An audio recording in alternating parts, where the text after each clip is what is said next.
Hey, we're What's here. up? Yeah, welcome to the Painfully Honest, whatever this is. Uh, oh man, so here we are. It's back on Tuesday night. Tried the daily live thing, and it was fun. It was really fun. I really enjoyed it. But You're saying it is past tense, so it's no more? well, I can't decide yet. I got to figure out what to do because like the You were channel. just talking about it like it was dead. Yeah, I know. Well, I'm upset because the channel kind of tanked. It Oh, just well. it's just like all of a sudden, like none of my edited videos were getting any views. So I was just like, I gotta I told stop. you that's what happened to me when I started live streaming. It tanked the channel. And like I was actually on a meeting with the Restream people here. Thank you to Restream for sponsoring these live streams. Here these well, we're into month 2 of the Restream sponsorship, and yeah, they're keeping the lights on here at Painfully Honest Tech Central. and and so we were in a meeting today, and I asked them, I was like, so what's the story? Because some people say it doesn't matter, some people say it does, and I everybody in that call had some kind of different experience with live streams. So I do have another live streaming channel. In fact, we're streaming on that channel right now. Painfully Honest Live is the name of that channel. So I think eventually what I'm going to do is maybe do like one live stream on this channel every week or so and do the rest over there. Um, Another thing about the 5 days a week streaming uh, was, you'd think it's like an hour and a half maybe, and you'd think that wouldn't be that bad, but holy crap, I was That's a exhausted. lot. Yeah, I after 5 days, I was like, I can't. I'm so tired, and I don't get enough sleep either. So anyway, we got a guest here with us tonight. I don't know if you guys know, my good friend Steve Freeman's here. Steve, say hello. Hello, everybody. It's good to be So here. We've been meaning to Steve, do this for a while. yeah, I know. Steve and I have known each other for a little bit now, and yeah, Steve's a songwriter, producer. Now he's out in LA, moving and shaking in the film industry. He's got that Empire Podcast Network going that hosts the Painfully Honest podcast with yours truly, Jason T. Lewis. Got his own podcast, Steve Freeman Podcast, doing really well. Did I see you like top 50 somewhere or Yeah, something? dude, it has completely taken over my life. And yeah, I mean, I'm not trying to flex or anything, but it's just the truth. I mean, we got a little over 1 million listeners a month now.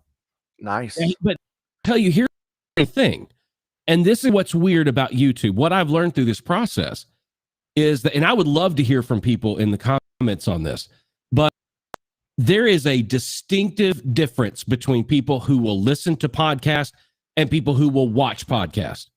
Because I'll throw up an episode of the podcast, like, and across Spotify, iHeartRadio, Podcast, iTunes, Stitcher, all that stuff. Throw up an episode, 150, 200,000 downloads. Put up the video version of it, 300 views. Right. And they are two totally different audiences. And finally, people on my YouTube channel were like, dude, please stop uploading podcast episodes. That's not what we're here for. Make it its own channel. So that's what I did. Yeah. Oddly enough, now those are getting more views on the new channel than they used to get on my main channel. I can't. You have talked about it. I can't figure it out for the life of me. Man, I can't. I can't figure out YouTube at all. Like sometimes it's like, oh, this makes sense. This is easy. Look, I make the video, then people go watch it, and then sometimes you fall into a deep dark hole and you don't know why. so yeah, but it's interesting. Like Chris says, he's a watcher of podcasts. Hey, Andrew, I found that when I do a live stream, or when we used to do the Painfully Honest Tech podcast, people would sort of like come on and especially like listen while they're doing other stuff or whatever, and it wasn't like a big deal. And the same thing with the daily podcast that I was doing. Some people were, because it's hard to sit there for an hour or so and just like look at somebody. Okay. Well, Okay, I have a question here though. This is great because this is like R&D for me. But Reed Tethered Texas, I listen to podcasts when I'm driving or doing something else. If I have the ability to sit down and watch, I prefer to watch an actual video than a podcast. Right. I hear this a lot. Well, I would rather listen than watch. Right. Okay. I get that. But why can't you listen to the video? Yeah, You see what I'm saying? Because I get that all the time. I'd rather listen than watch. And it's like, okay, we'll pop up the video. You don't have to watch. Yeah. Or is that a mental subliminal thing where if I'm watching a video platform, I have to be watching? Yeah, I think it might be more of a YouTube specific thing, You're like because a YouTube user. I know, like, only since I've started watching YouTube on my television will I watch a YouTube video that's longer than like 15 minutes. And so when I see people making like 20 and 30-minute long YouTube videos, I'm just like, I can't just sit at my computer and watch that. But I think YouTube, like, there's learned behaviors on the platform just like anything else. And so Alan says that maybe it's because it takes up more data. I hadn't even thought of that. That's possible. Yeah. But yeah, I don't know. I mean, I think that, well, I've noticed one thing since I've been doing the Painfully Honest podcast, and I'm not doing it on video, I'm just recording it. I've noticed that my brain works differently. Like the way that I put the thoughts together just somehow makes it all work differently. So I don't know. It's really interesting. But the podcast thing is definitely a different beast. Like I watch true crime YouTube videos and I listen to true crime podcasts. The true crime podcasts, if I'm honest, the true crime podcasts are much more meaty pieces of media, whereas the true crime YouTube videos are kind of surface level, and usually it's like, not always, but younger people, and they don't have the gear or the equipment or the experience to put together a really high quality visual presentation. Yeah, whereas like you'd think maybe it's because people don't have to worry about the video part when they do a podcast. They just have to worry about the audio and the content. Right. And so maybe that's why. But yeah, Alejandro says that he prefers watching streams. And I think that the YouTube, I don't know why it used to be like, now it's the YouTube meta. I think the YouTube meta is shifting I think it's shifting toward live streams, because now, before COVID, the ability was there, people were doing it, but it was still kind of niche. But now, like, everybody and their brother has had to figure out how to deal with looking and talking to the screen and all that kind of stuff. And so I feel like it's become more mainstream. And I think that YouTube edited videos are going to be, I mean, they have their place, but they feel more restrictive than a live stream. Well, I agree 100,000% with you. And I think what it is it's the evolution of social media. So, everybody prefers live. Everybody loves when people do Instagram lives or when people do TikTok lives. People love the live interaction. And I think at some point, YouTube is going to become, the ground for independent filmmakers that want to make content that gets noticed, that is that. But I do agree with you. I think the future of YouTube is people wanting to connect like this. They want to see it as it's happening. Right. Tell me about a video you're going to put up next Thursday. I don't know what the hell I'm going to have going on next Thursday. Right. But if I get the notification that you're live, I want to know what you're doing. I want to be involved right now. And I think that's very important. Yeah, the interesting thing for me is, like, as I was picking, like, so every day with the daily thing, I would pick topics that, might have otherwise been videos that I would have made during the day. And so 2 or 3 times a week, I would grab some of those things, cut them out of the live stream, put them up as videos. And so you would think like, oh, but maybe it's because like my hardcore fans are watching the live stream. so they Mm. don't need to see like the replay clip. But for some reason, like the replay stuff, the clips don't get as much traction as like an edited video where I would have probably said the same thing. Well, So I think part of the problem too, you and I have talked about this before, is if this is the case and this is what they want people to do, YouTube is going to have to stop penalizing people's channels for live streaming.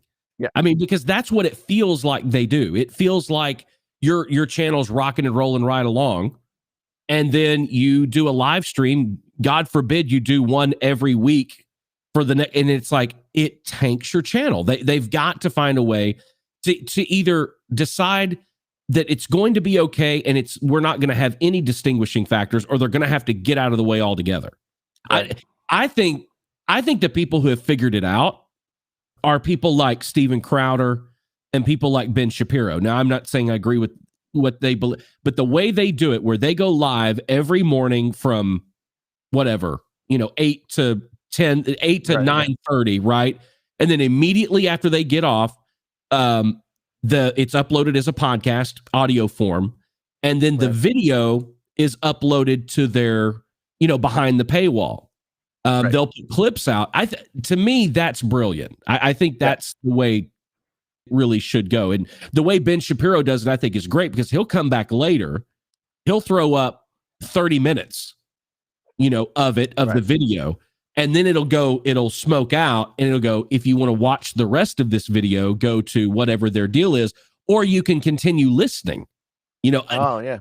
To me, that's brilliant. That's pretty smart. Yeah. Yeah, I mean, ultimately, for to do something that's got that many moving pieces, you kind of have to have a team, at least 2 or 3 other Totally. people who are like doing that kind of stuff. Because I was watching or listening to a podcast from Tim Schmoyer, who's a video guru guy, and he had a guy on who does financial stuff, and so the financial thing is big now, and this guy has just worked his way into doing like a daily live stream, and he's it's during the day, the markets are open, he's got stuff to talk about, but then they also do a la carte videos, they do all kinds of different stuff, but he's built a team of like, I think he said like 6 or 7 people. Yeah. And so like I would love to do that kind of stuff, and it's the thing is, it's Me not too, that but hard. I have a guitar, motorcycle, and car buying habit. Yeah, it's it could be worse, but yeah, True. at the end of the day, like I think doing like making everything a podcast, and then if you do a live stream, make it a podcast. If you do a live stream, either start a clips channel or throw up clips or something like that. But podcast just brought up an interesting point right here, where he says, podcasts are automatic listens / downloads for everybody who subscribes. I mean, you get credit for that no matter what. But YouTube, every time you put out a video, people have to actively click on it, and you got to get that click every time. So it's not as guaranteed, and that does make the dynamic of the two things really difficult. So like YouTube is always a challenge, and podcasts, I mean, you grow slowly because the audience isn't as big, but you grow. People, I think I've been like, Stuff You Missed in History Class, I've probably been subscribed to that podcast for like 10 plus years. I don't know when the last time I listened to it was. Right. But, But they but get I'm your download every time they upload one. Yeah, exactly. I think too, at some point, that sponsorships, advertising, and monetization has a little to do with it. Difference between audio and YouTube. Yeah. And that's always bugged me and bothered me, that people have had issues with that. I know you've dealt with that in the past on your YouTube channel, and that people do not like hearing advertising. They don't like hearing the sponsorships. They don't like any of that stuff. And I think that sometimes mentally people think, well, if I watch a video, I'm probably less likely to hear an endorsement or a sponsorship on a regular video than if I listen to a podcast. Right. Although now it's commonplace in both. Yeah. I think it's probably pretty well accepted in podcasts now. And like, if you don't want to hear the Hello Fresh, you've got the 30-second, skip forward button, and you can do that. I mean, if you've already listened to a Hello Fresh ad 100 times, then that one more impression is not going to persuade you. But What gets me though is I was listening to one the other day, and this blew me away. And I thought, okay, this is point number one, that advertisers are not listening to the places that they're advertising. Because on this podcast, it was like, I think the sponsor was Squarespace, and right. The podcaster was like, today's show brought to you by Squarespace. If you want to skip this ad, hit the button 3 times. Yeah, exactly. No, if I did, yeah, it's just I couldn't believe they did that. But I thought, okay, you won't be making money off your podcast very long. Yeah, and unless you're like a Joe Rogan, like Retethered Tech mentions Joe Rogan up here. I think Joe Rogan could do anything. He could say, Squarespace is sponsoring the podcast, but I'm not going to tell you about him. Go to squarespace.com to find out more. And they'd be like, yeah, okay. Yeah, exactly. Fine. Exactly. I have some very unpopular opinions when it comes to Joe Rogan. I love him to death. I've met him several times. But that to me, in my is cases of just a lot of times the first guy ends up being the guy. Right. He's been there longer than, like, to me, Adam Carolla's podcast is boring. Or I would rather, a friend of mine was a guest a couple of weeks ago, and I don't even know why they booked him as a guest. All Adam did was talk over him, and then they got on to some other, and it was I couldn't even listen to it. I like Joe a lot personally. I love him to death. But when I listen to what some people from a production element and production point, right, he's got the clout, so he gets great guests and interesting guests. But to me, it's not like, oh my God, I missed Joe Rogan podcast today, I got to go listen. I realize I'm in the extreme minority there. But the only time I find myself going and listening is, like someone said in the comments just a minute ago, was I'll see a clip on YouTube, and that will make me want to go listen to it. Yeah. But it's not destination listening for me. See, Joe Rogan, the interesting thing about Joe Rogan's podcast now is that it's really a morning talk radio show. Yeah. In podcast form. It's 3 hours long, and they bring on guests and they talk about stuff, and it works. Like, maybe you're right. Partially being the first guy in the space certainly helps. Because I mean, when you look at from the outside, think of this: the guy just got paid. What was it? $100 million, and this is the guy that hosted Fear Factor. This is the one, and I know he does all the MMA stuff, but nobody knows him from that. Everybody knows him as the guy that hosted Fear Factor, and it's like, it's just amazing to me. Well, I mean, the funny thing is, like, I can say that I was aware of Joe Rogan, like when he was just a comedian, and then he had some acting stuff, and the Fear Factor thing happened, and I kind of knew that he had gotten into the MMA thing, but I don't really follow it closely, so I didn't really know. But when I started paying attention to him was the podcast thing, because absolutely, I mean, for somebody who, I mean, let's be honest, Joe Rogan was at best a second tier comedian, and like, I would call him, because he's never made me laugh, but but the thing that I think works really well for him is that he is not afraid to talk about stuff, and he's not afraid to throw his opinion out there. And a lot of times that opinion might not really jive with, like, the moment. And he's not afraid to bring people who might stir things up a little bit into his space. He's anti-PC for sure. Yeah. But he doesn't see, that's the thing. Like, there are a lot of YouTubers who, like, they talk about woke culture and stuff like that in media, like in films and stuff. And they are so mad about it that it turns me off. It's like, okay, so you're a 45-year-old guy, like, foaming at the mouth because somebody, like, has a different opinion about character development than you. and and you know, I would listen. I will listen to somebody's like really metered, thoughtful opinion about something like that, and I'll listen to their guests talk about controversial topics, as long as they're not like, well, Fear Factor was like way over the top, right? Everything on Fear Factor was like to the nth degree, and this is much more chill. Mm-hmm. So yeah, I mean, I'll listen to people talk about their opinions and be fine with it.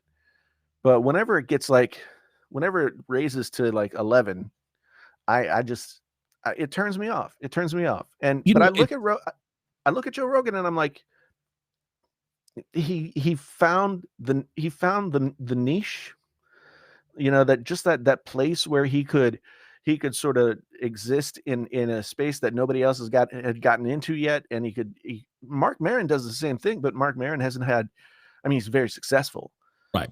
but he hasn't really blown up like Rogan. I mean, he got Obama on the show like years Right. ago, but yeah, Well, it's you talking about opinions. One of the things that I've noticed the other day recently is us talking about the difference in podcast and YouTube. Here's what I find. People listen to podcasts to agree with me. They evidently watch my YouTube videos to disagree with me. And yeah. that to me seems to be one of the big differences. People listen to my podcast to learn things, to try to implement them into their businesses, into their careers. And people literally, I have more haters on YouTube than I have fans. I'm pretty sure I'm going to hit 10,000 this week. And I'm almost positive that 9,700 of those people are there just to disagree with every single thing that I post. Yeah, for the hate watch. I feel the same. I've had the same kind of experience. Like the dynamic with YouTube is very different. I mean, so the thing about your podcast is that you're talking about music business stuff for the most part, and like development of like a creative creative business life, et cetera, et cetera. You're talking about that kind of stuff, but you've got the cred behind you to kind of like back it up. And YouTube has always been sort of like an open space for anybody. Okay, good. You're going to need to explain this to me. Break this down to me, Wizard, because whether I'm doing a podcast or I'm doing a YouTube video, I still have the same credit. I still have the same credibility, but it means nothing to people on YouTube because the 31-year-old guy living in his parents' basement in a pair of underwear that haven't been washed in years, watching YouTube videos, thinks he knows more than I do and is convinced that he knows more than I do and has no problem whatsoever telling me that I'm wrong. Well, I liken and then get shocked when he gets the response from me that they get in the comment section. Right. Yeah. Yeah. The thing about YouTube, and I think it's kind of got like that punk rock mentality, that indie vibe. Right. Yeah, it reminds me a lot of like the punk rock scene, the indie rock scene that I was in when I was like a teenager and in college, where it's like you mistrust everything that's establishment. You like you're doing it yourself and you're figuring it out on your way. And there are a lot of people, like YouTube has been, look at one of the most successful people on YouTube right now. I don't think anybody's going to agree. It doesn't matter what format, MKBHD. Sure. And here's a guy that started at 12 in his parents' dining room, just talking about a laptop that he bought to use in 7th grade. Right. Mm-hmm. And now he's got like what, almost probably 15 million. I haven't looked recently, but 15 million subscribers or something like that. And he's got all the cool stuff, and he uses the $60,000 cameras but the thing is, like, people trust him and follow him because he's been there with them, and maybe they've grown up with him. I mean, PewDiePie is another example, although I think PewDiePie is a little bit more savvy than people think he is. Agreed. He started out just doing silly videos, and kind of like thumbing his nose at the establishment. And so there's that culture in YouTube. And there's not, hey, my mom is here. Well, hey, Mom. There's my mom. Hi, Mom. What time is it in West Virginia? It's only 8:30. Yeah. But yeah, so I think that I think that I think that YouTube sometimes, it depends. YouTube loves the underdog story. This is something that I noticed, and I was talking to Alt Dad Tech about this on Twitter just yesterday. When I was coming up toward 100,000 subscribers, I felt like I had like a groundswell of support. Like lots of people were like, "Yeah, man, you're gonna do this. This is awesome." And then when I crossed over and I got into a larger audience of people who maybe weren't there at that time, like the level of scrutiny got way different. And so those people, the new people that came in who were just got there at that moment, were scrutinizing me in a much different way than the people who had been there from earlier on. Which, see, And that to me, when you say that, that automatically makes me think that there is something at YouTube going, all right, we see you're just getting started and start out and do your little tech thing. All right, well, you're putting out high quality. Let's put him in front of some people that we really think are going to dig what he's doing. Then when it takes off, then somebody flips the switch and go, now let's introduce him to YouTube.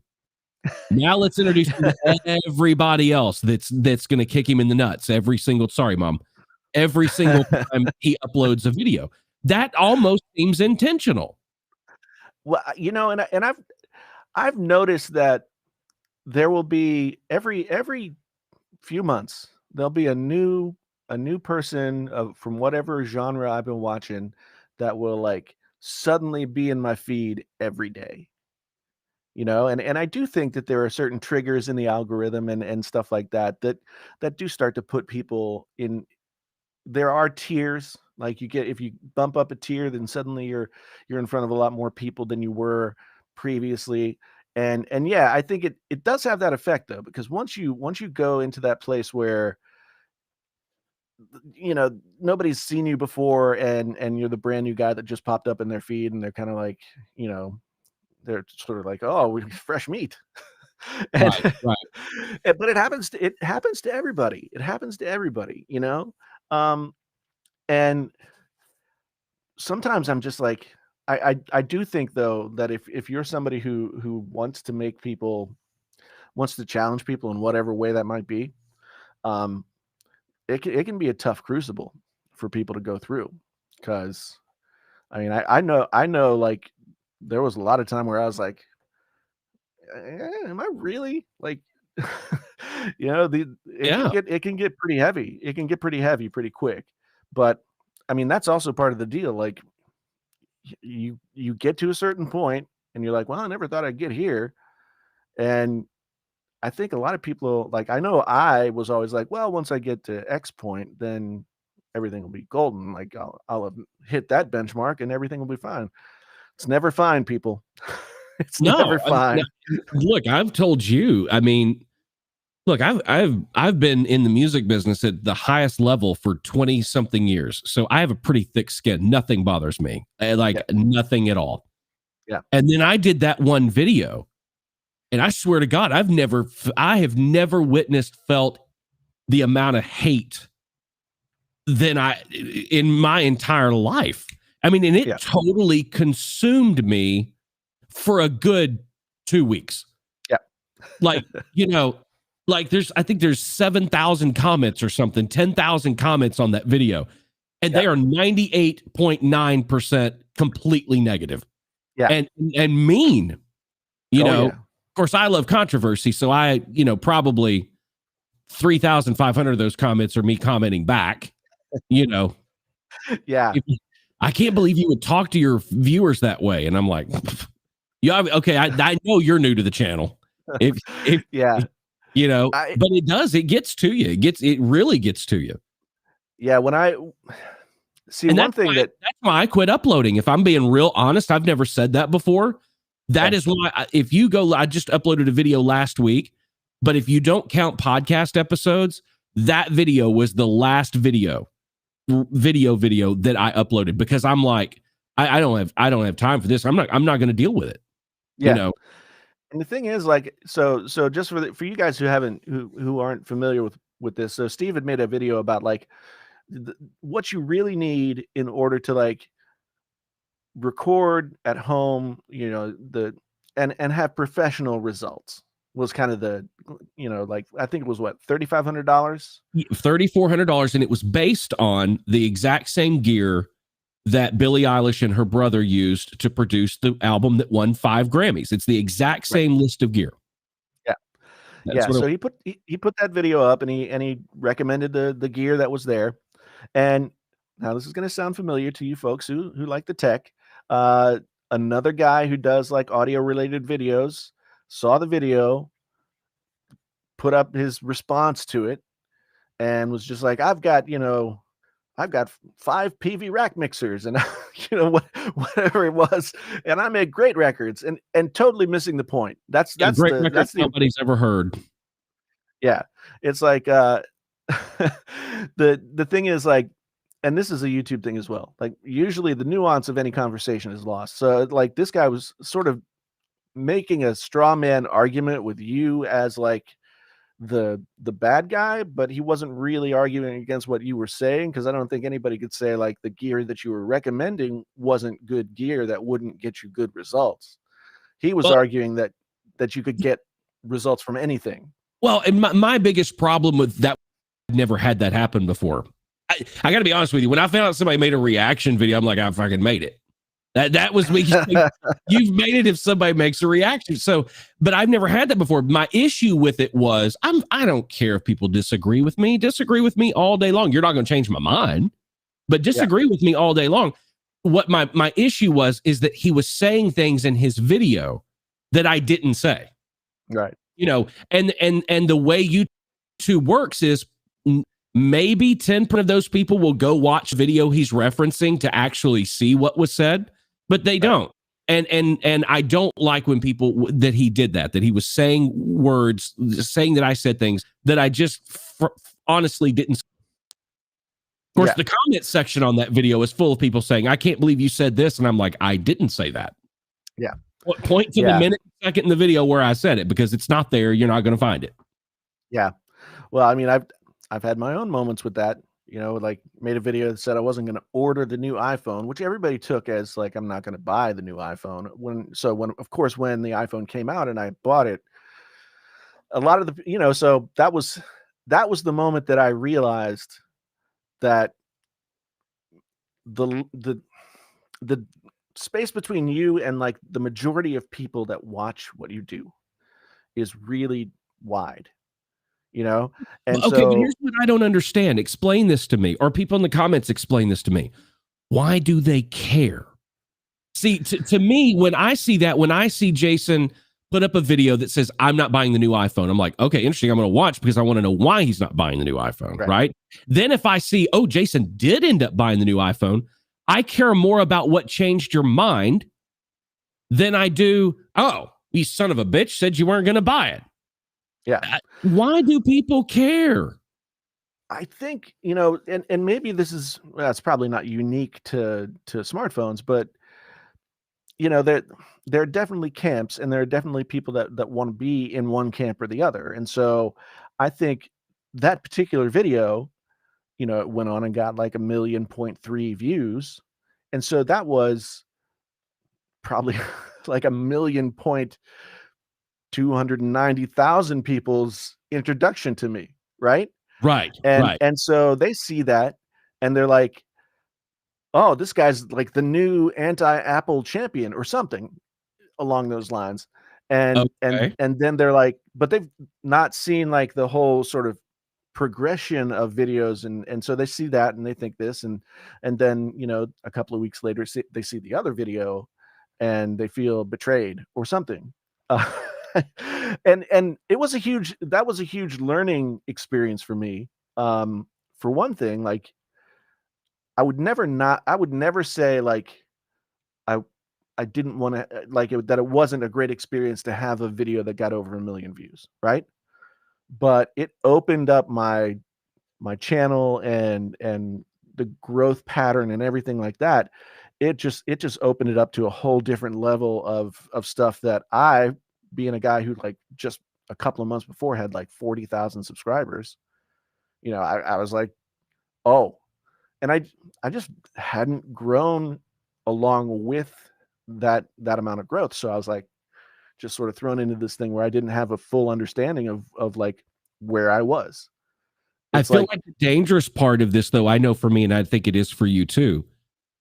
Once I got past what happened to me, although it did affect me in some way that I didn't upload another video until last week, when I look at it and you see the ramifications and the results of what happens because of those type of videos, I honestly sit around and go, okay, what videos can I make that just really piss people off?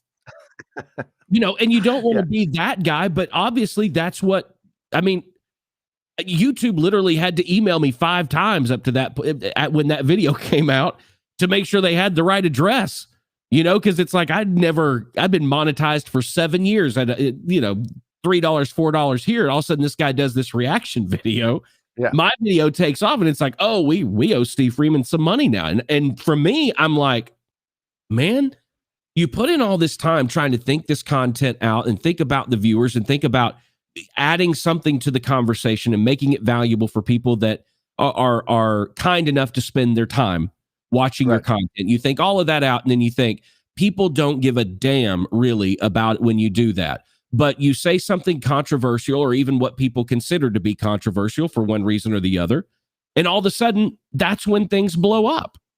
And so Yeah. it does make it difficult to sit down and plan out and go, I want to make real content. Why make real content? Real content doesn't pay. It doesn't grow the channel. It doesn't do anything. But when you do something like that, why not just do that purposefully more often? And honestly, I would say that for me, like I was chasing, I always make these stupid sports analogies, but it's like a baseball player who like goes on gets a couple of home runs, and suddenly he's like, he wants to crank it out of the park every time. Mm, That's kind of what it was like for me, where I felt like I had to perform at a certain level, which meant, well, if I was getting tons of views by like inciting people's ire toward me or toward Apple or whatever it was, but it worked against me because like I'm also that guy who'll be like, well, I mean, I'm willing to change my mind. Samsung comes out with a good product, I'll say so. right. But but I did chase home runs for like maybe a year and a half, and it ultimately hurt the channel because I wasn't making those videos that sit there and maybe they don't set the world on fire, but they add to your catalog, they add to the conversation, they add to all that stuff, right? And I sort And of those found are the it. videos we're here to make, Yeah, really. yeah, yeah, because like for me, I want to, my instinct is to be a teacher, like, and because I have been, and because I've I just have done a lot of things and learned a lot of stuff, and like sort of putting it out there. So when I found myself being the guy who was just trying to get a reaction out of people, I mean, it's painfully honest tech. I mean, I'm not throwing softballs either, but it's like Yeah. I just was. It's been hard to find like the balance between the two things. But I think like Podcastage is a great example. He's here in the chat. Um, I admire the way that he's run his channel because like he's just been like slow and steady wins the race. I put out these videos on microphones and other audio gear, and I really do a good job of like laying it out and giving people examples and explaining this and explaining that. I mean, there's not too many people on YouTube who talk about audio gear, like prosumer or professional audio gear, who actually say anything about the quality or give any kind of examples or anything like that. And so his videos maybe have like he's just hit 250,000 subs. Unbelievable. So yeah, so it's like that's the flip side. You're very metered and like what your goal is, and you work toward that goal, like, and so that I think for me it has to be somewhere in between. You know what? You know what I'm saying? It's like I'd rather be somewhere in between, where sometimes I can incite a bunch of people to have a conversation, but other times the people who want to like know what it is that I'm talking about, who they show up and it's for them. You Right. know, Well, I but often find that people, especially people in the comment section on those type of videos, they always want to cite the exception and never the rule. right, And right, that's what makes it difficult, yeah, is because we're trying to create content in the majority, yeah, and a lot of times it's the minority that ends up having the major voice. And I think it's that whole thing, it's bad news travels fast, good news doesn't travel at all, right, and people would rather be negative than they had, positive, because it's like I have struggled with it. I've thought, look, I can upset someone without even having to think about it. So yeah, I could create that kind of content, but what value is that? I don't want to create that kind of value and purposefully put a target on my back for that reason, I guess. yeah. Well, I mean, I'll say this for myself, and I think other people, like, I started out with the Can You Trust series, which to me, I wasn't trying to like play gotcha or burn anybody or be negative. I just was like, I'm going to review these people who review tech, right? Mhm. And do it hopefully in a way that was fair and balanced, and not the Fox News fair and balanced, but but it's Sure. and so I started out with that, and but it got really stressful. Like every time I was going to put out a Can You Trust episode, even though I knew myself what I was doing, I would get like super anxiety. And then, Imagine. same thing with like kind of the more dramatic videos that I would do. I would just get real anxious. And a lot of it was that sort of like, I'm putting myself in the position to do this. And after a while, and I think you can look at other people who do like kind of drama stuff. I mean, I don't know how Keemstar is still alive, because he's done it for years and years and years and years. But it it wears you down when you're like in the drama mill for even if it's, I mean, tech drama is what it is, but it's not like the people who have drama channels and really just that's all they do. I just got emotionally drained from it, and then I said to myself, like, this is not the whole reason that I'm here. I love to have Mm. these boisterous conversations, but I don't want to just make content for like half the people to go, yeah, and the other half to go, fuck you. Yeah. Well, Yeah. no, not only that, but even in stepping into that realm, it's like, in no offense against anybody that may be watching, but I also have no interest in creating content for 10 to 13-year-olds. It's like I could care less what's going on with Jake Paul or KSI. I don't even know. By the way, don't even know who the fuck these people are. But I don't care about any of that. Yeah. And so Yeah. I don't want to become a part of it. Right. You know what I mean? If I don't know the players in that game, I certainly don't want to, here lately it's been interesting. And I'll say this, I think I'm right, but all this stuff going on with Jeffree Star and with Shane Dawson and what's the other ones? Yeah. The makeup kid, James Charles. Yeah. I should know, my daughter spends thousands of dollars on his freaking makeup every time it comes out. But I think all that's planned. You'll never get me to think that any of that it actually happened. I think it is all planned because they start to sink a little bit. Their views start going down and they're not. And then all of a sudden there's a controversy. Yeah. And it always seems to happen that there's a controversy between the same people who are in the same space doing the same thing. Right. They never have controversies with other people, normal people, regular people, or people off of YouTube. It's always inner contra. And I think it's planned to keep people tuned in that were maybe dwindling a little bit. Yeah. Yeah. Well, I know, like, just from the experience that I had, that you feel like, so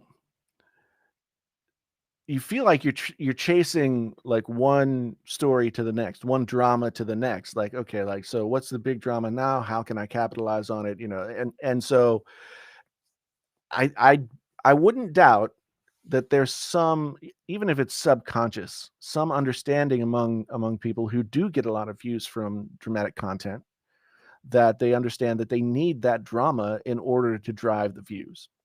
Mm. And I mean, there have been stories that James Charles and the woman that he had an argument with a year or so ago, whatever that was, that was a stage thing. I've heard that. I don't how true it is. I have no idea.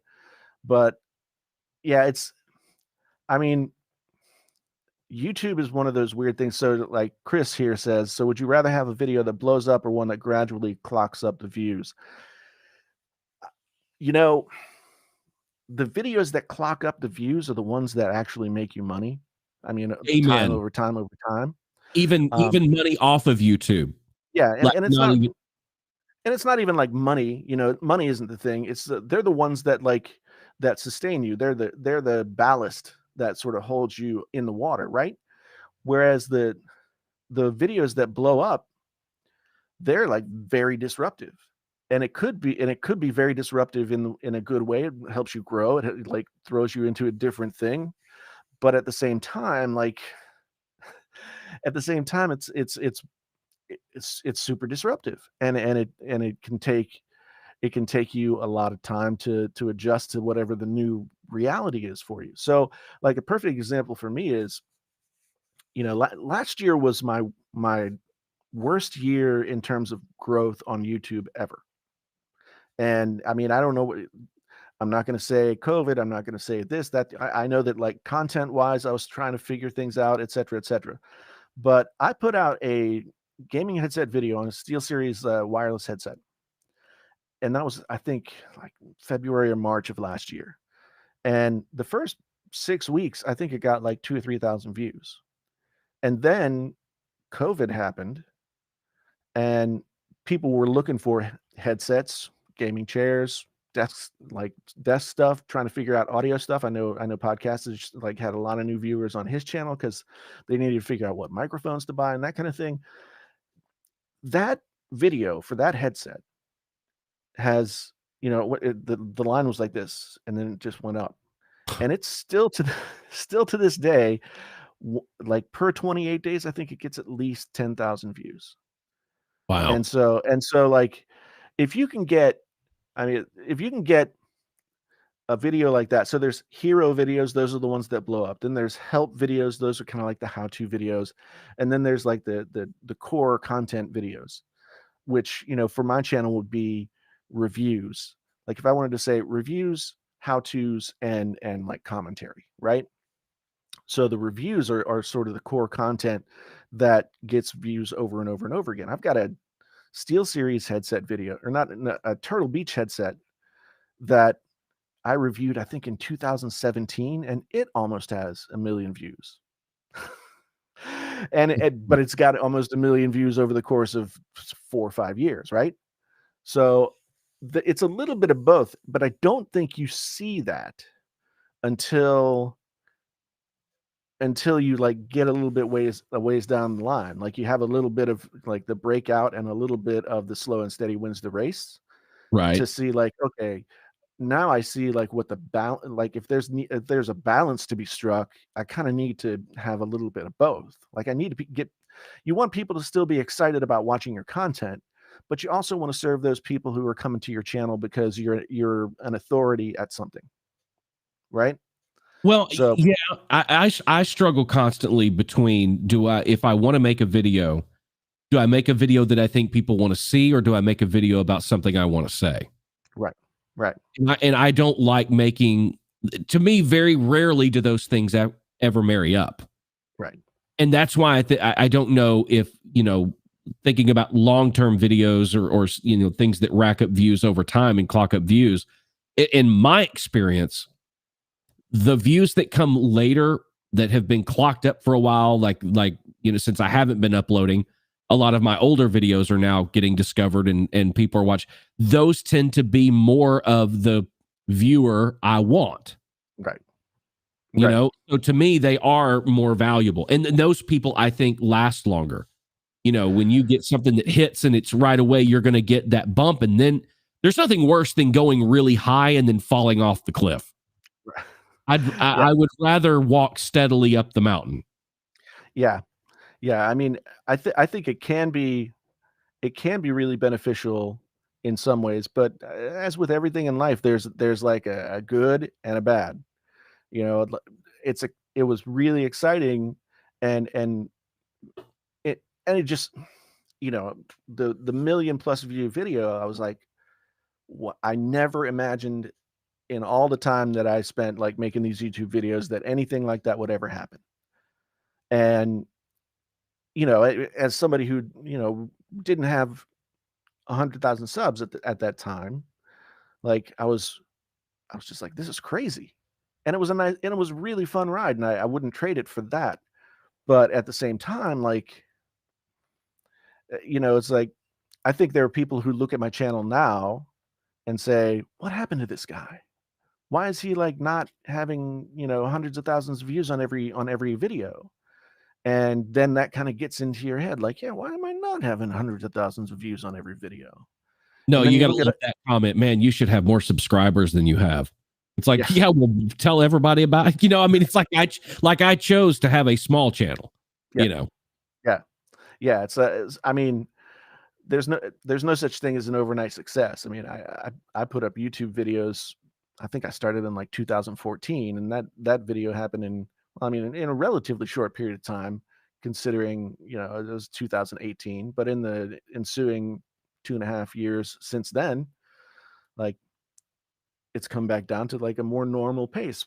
It's a really weird thing. Like, YouTube has to be YouTube's really hard. And I think any media that gets like an immediate reaction, like, you put out a piece of media, people watch it or listen to it or whatever, or don't. You know, Mm, and to me, this was a problem that I had with music. Was you play a show and nobody comes, like, that's, you know, you get that feedback right away, right? right. Or you know, you send out a bunch of demos or something like that, and you don't get any calls back. That's, you know, or you play somebody a song and they're not into it, immediate feedback. Mm, Writing a book is way different, because it took me 8 years to finish my first novel. And in those 8 years, I got really used to the fact that writing a book and publishing a book are two different things, mm, right? yep. And so writing a book is like years and years of day after day after day putting your butt in a seat and spending some time with it, right? Yep. And but publishing a book is a totally different thing. Like, once you publish the book, you don't have any control over people's reaction to it anymore, and you've lived with it for so long that it's like your kid. You're like, okay, go to college. I'm done with you, you know. Yep. But YouTube is one of those immediate response kind of things, and it can really play havoc with your head as a creative person. And because it's YouTube is also a slow and steady wins the race kind of media, where it's like, the only thing that you can control with YouTube is putting out videos, Right. right? And so as long as you're putting out videos, you're at least on the plus side of the ledger, right? But it's so hard to just be like, okay, that's my job. Putting out videos is my job. When you can go 30 minutes after you publish your video, you can go to YouTube Creator Studio and be like, oh, this is 9 out of 10, man. I really fucked that up. You Mm, know, you know, because it shows you 30 minutes in, like, where it sits within the last 10 videos that you made. And that information can be totally poisonous. It can be just absolutely poisonous. Um, so that's the hard thing about YouTube. And with podcasting, it's different too, because there's no direct feedback loop for uh, podcasting, you no. know? And so there's no comment section. I mean, if you have a website, then you can have a comment section there, but you know, Yeah. people in I was about to say, I recently started, I took everything away from email. So I don't do email anymore with the list, and I'm doing texting now. yeah, So yeah, now I get texts If it goes live on Monday and Friday at 6:30 in the morning, Yeah. 6:35, I'm getting text from people in my community.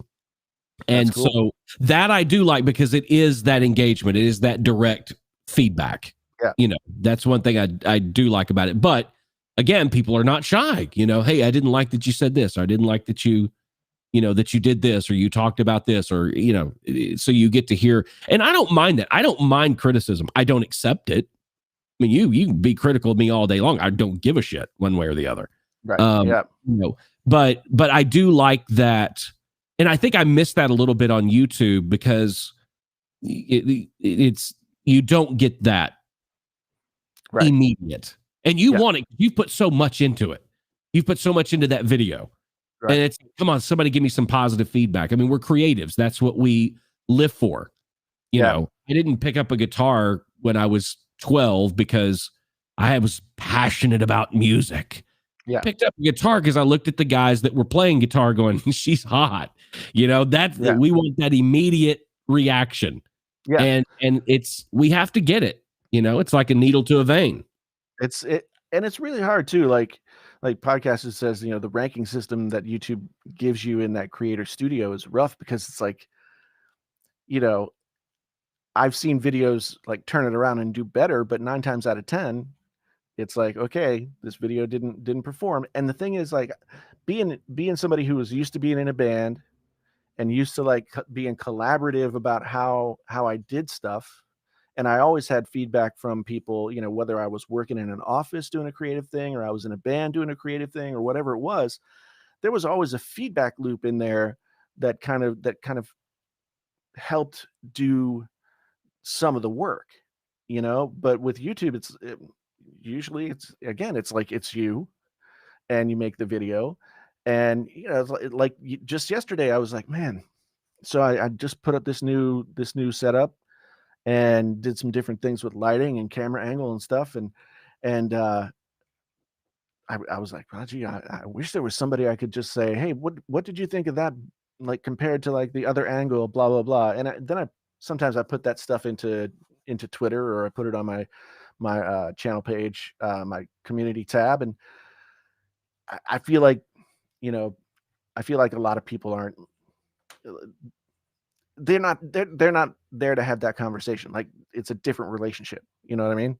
Oh, totally. Yeah. But I'll tell you something I noticed the other day, and this is, I'll never do it, but I would love to get to the bottom of this. I was realizing something about myself the other day, since I started watching more YouTube on the TV and less on, you know, a mobile device or a laptop.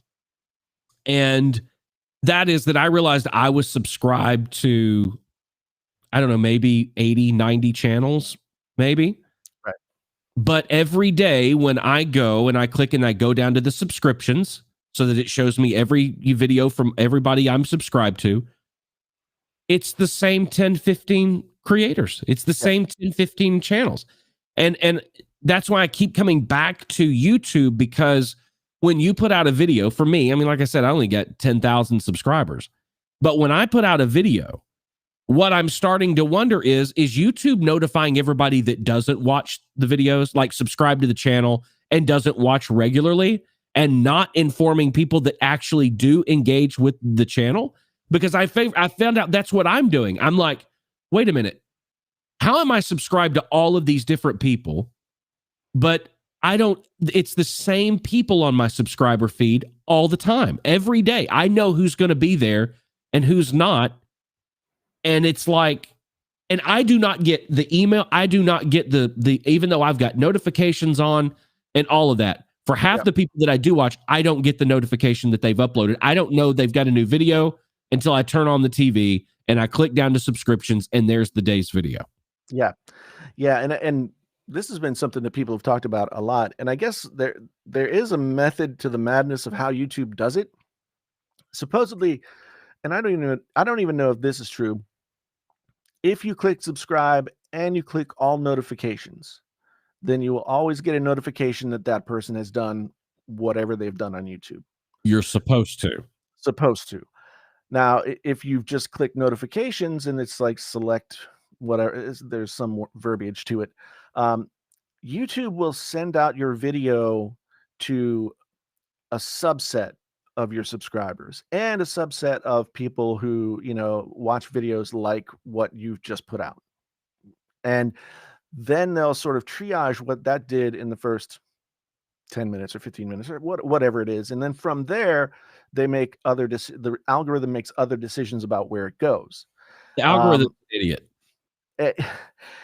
And it's frustrating. Like it would, if it's going to base on who they sit, if it's going to base the performance of how a video may or may not perform, and it's the algorithm's choice, then the algorithm should be pushing that video, any new video out, to the people that engage with the channel the most. And I don't think they are. I think they're pushing it out first, that sample group you're talking about, to people that are not engaged. And so therefore it's not going to do well in the first few hours, 24, whatever. Yeah. So how do you even have a shot at it? Well, I mean, there's so many things like click-through ratio, the click-through rate of based on your thumbnail and like how long they watch. So there's all like, it all adds up to something. And you can like look at your analytics and say, okay, analytics are showing me that my click-through rate is not, as good right now as it was then. So maybe then I need to like work on my thumbnails, or, my thumbnails aren't working anymore. I need to switch it up a little bit or something like that. I mean, but pause right there. Shouldn't that only matter when it comes to your subscribers? See, that's the thing. Because when you're talking about thumbnail and you're trying to get somebody's then you're talking about a subset of people that are not subscribed to your channel, because the people that are subscribed to your channel would watch because they got the notification, or they noticed that you uploaded a new video, even if they just log in and happen to see, oh, Steve or Jason uploaded a new video. The thumbnail would only matter to people that are not familiar with you. I have never not clicked on a video from somebody that I subscribe to because of what the thumbnail looked like. It's interesting because the way that I watch YouTube on TV and the way that I watch on computer, mobile devices, stuff like that. So when you have a quote unquote business account, right? So my Painfully Honest Tech is a business YouTube account, but it also has like a non-related, like sort of just like a regular channel that doesn't have any videos, doesn't have any. So I have like Painfully Honest Tech, and it'll show like, 196,000 subscribers.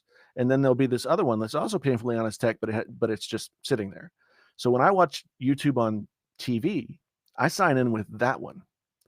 And I'm subscribed I'm subscribed to some of the same people on both accounts.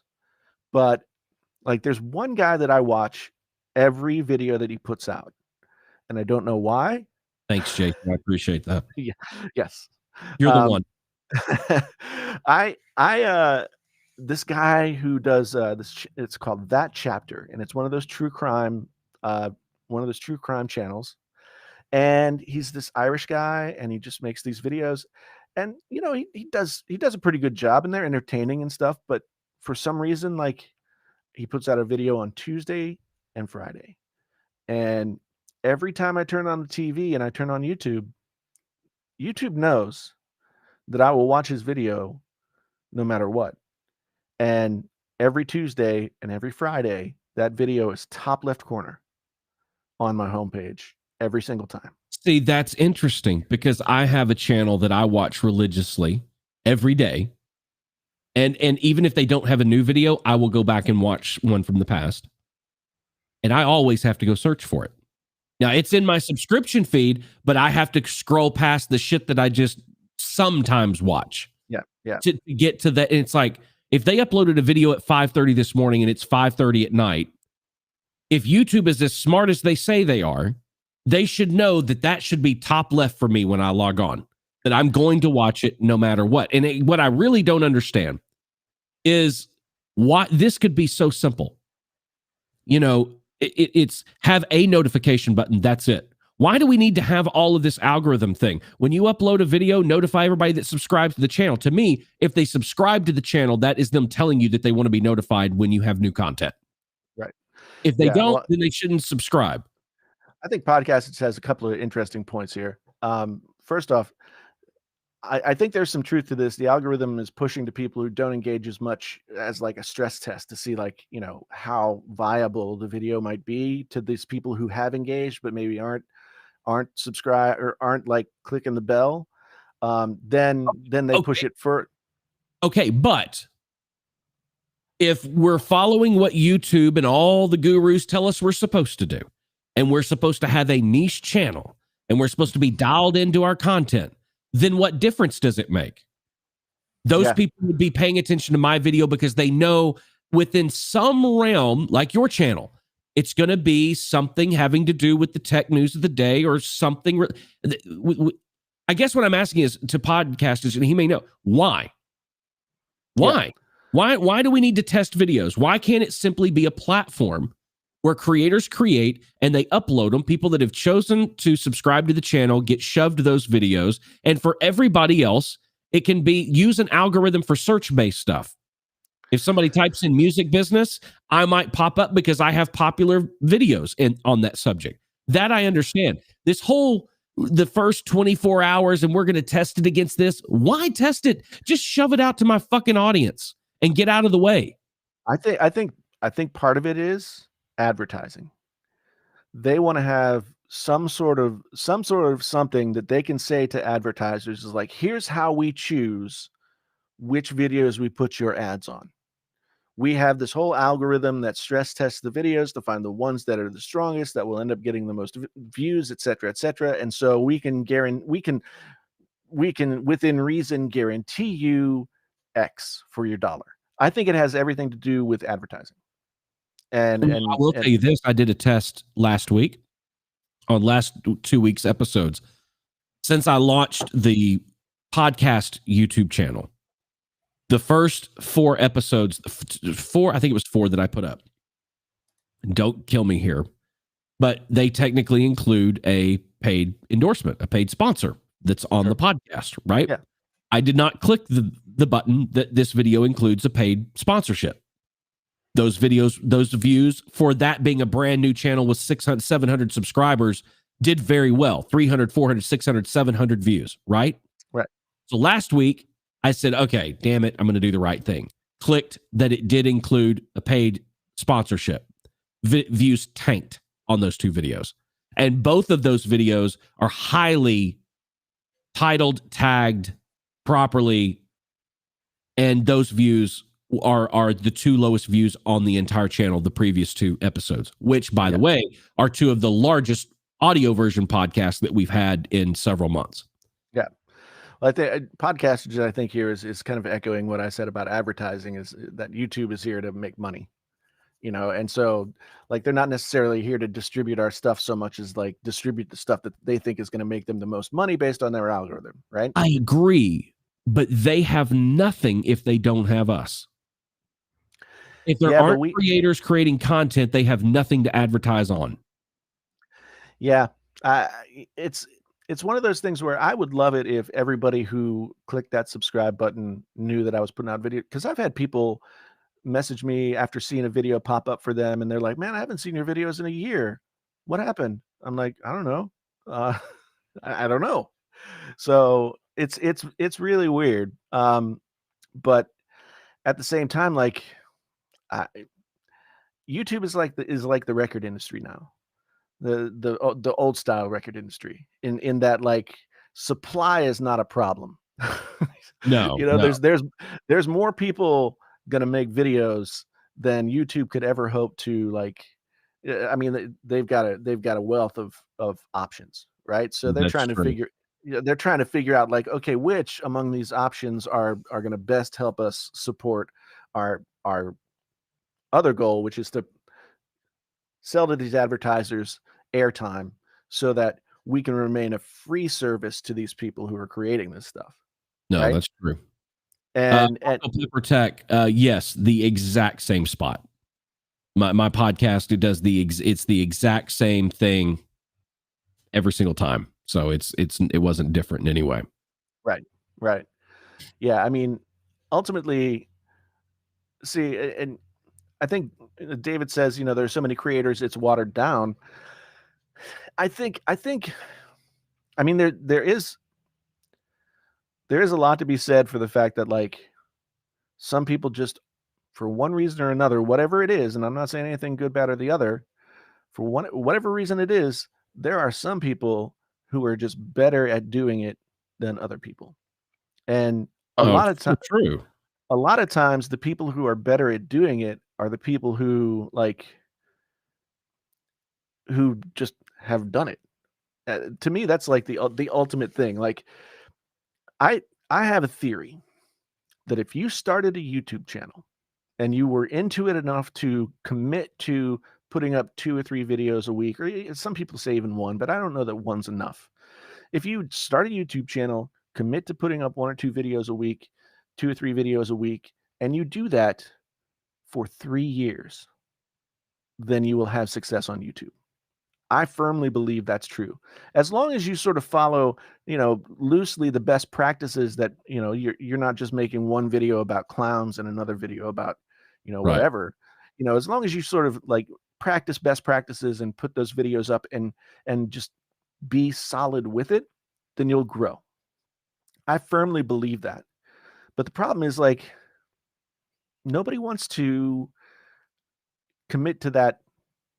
What is it? 52, 104, 158 Yeah. weeks.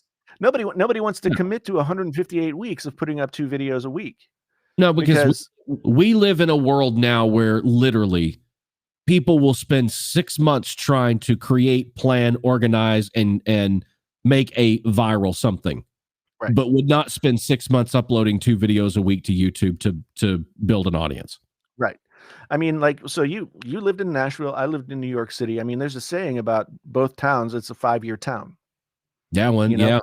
yeah. I mean, if you show up in Nashville and you stay for 5 years and you're doing the work that you need to do in order to get going in Nashville as a musician, it's a 5-year town. You'll find some way to get yourself going in the right direction. Same thing Oh in New yeah. York. I mean, it takes. I was in Nashville, had a publishing deal, doing the whole thing for 12 years before I had my first number one as a songwriter, Right. and 13 and a half, almost 14 years before I had my first number one as a producer.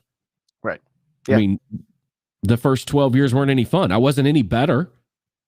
Yeah. It just takes time. Yeah.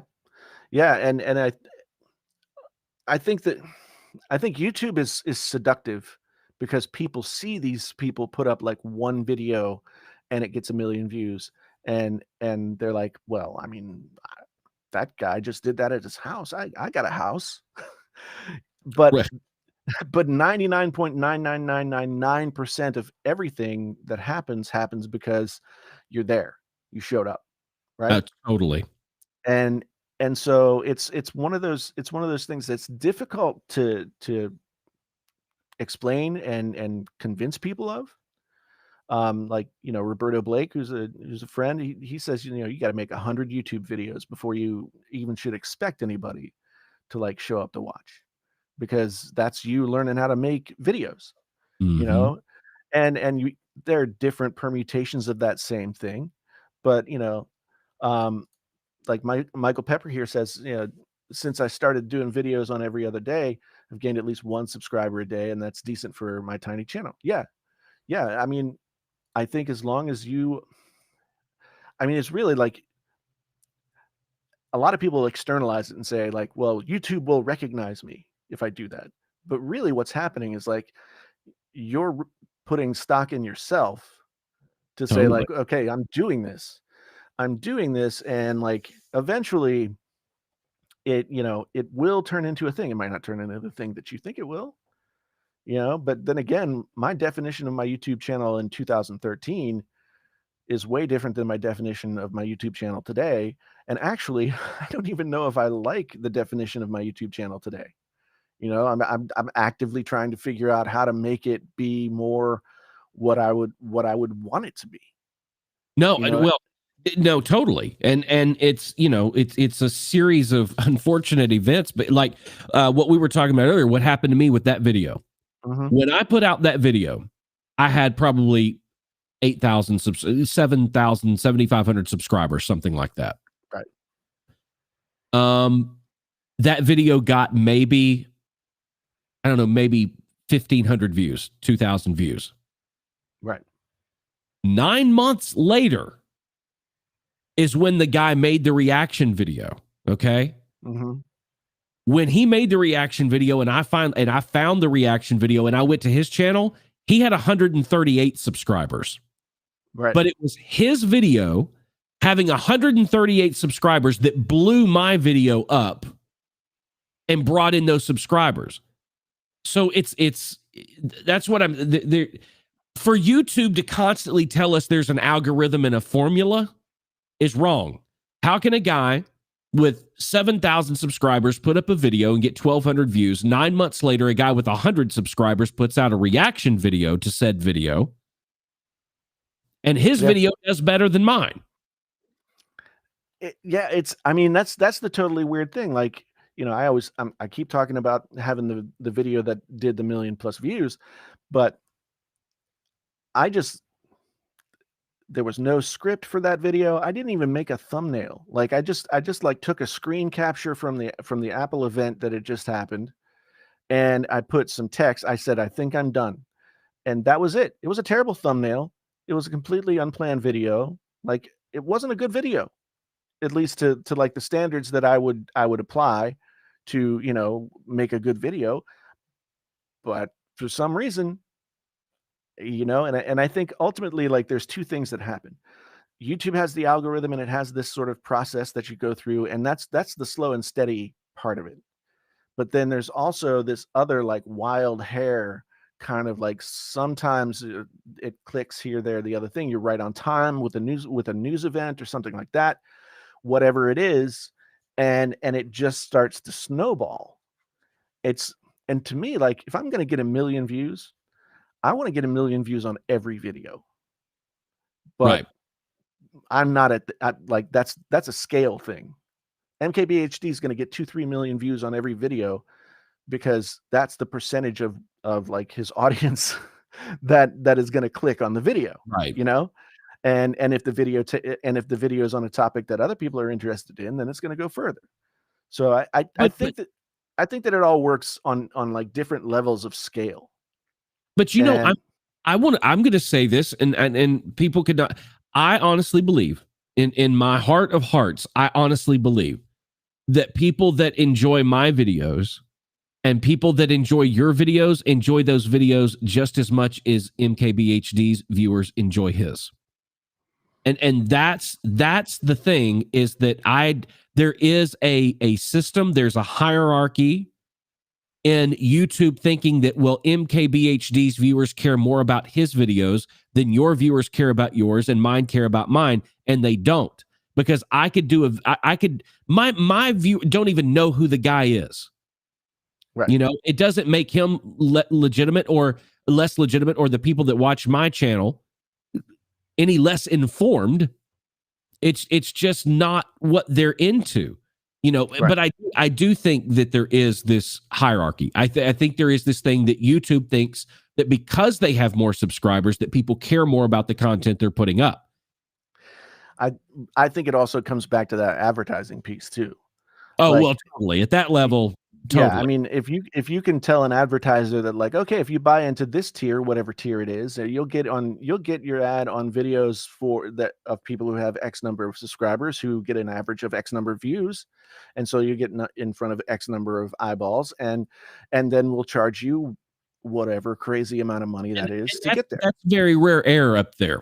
Yeah, I mean, there's I don't know, but maybe 25 people have north of 5 million subscribers. I mean, I don't know, but I don't know either. I mean, I know, like, you know, there have been people who've been kicked out of that tier, like the Paul brothers got kicked out of that tier and stuff like that.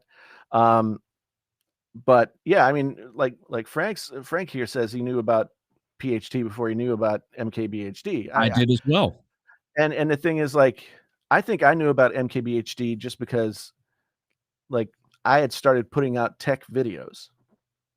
And, you know, after you do that for a certain amount of time, you get the tour, right?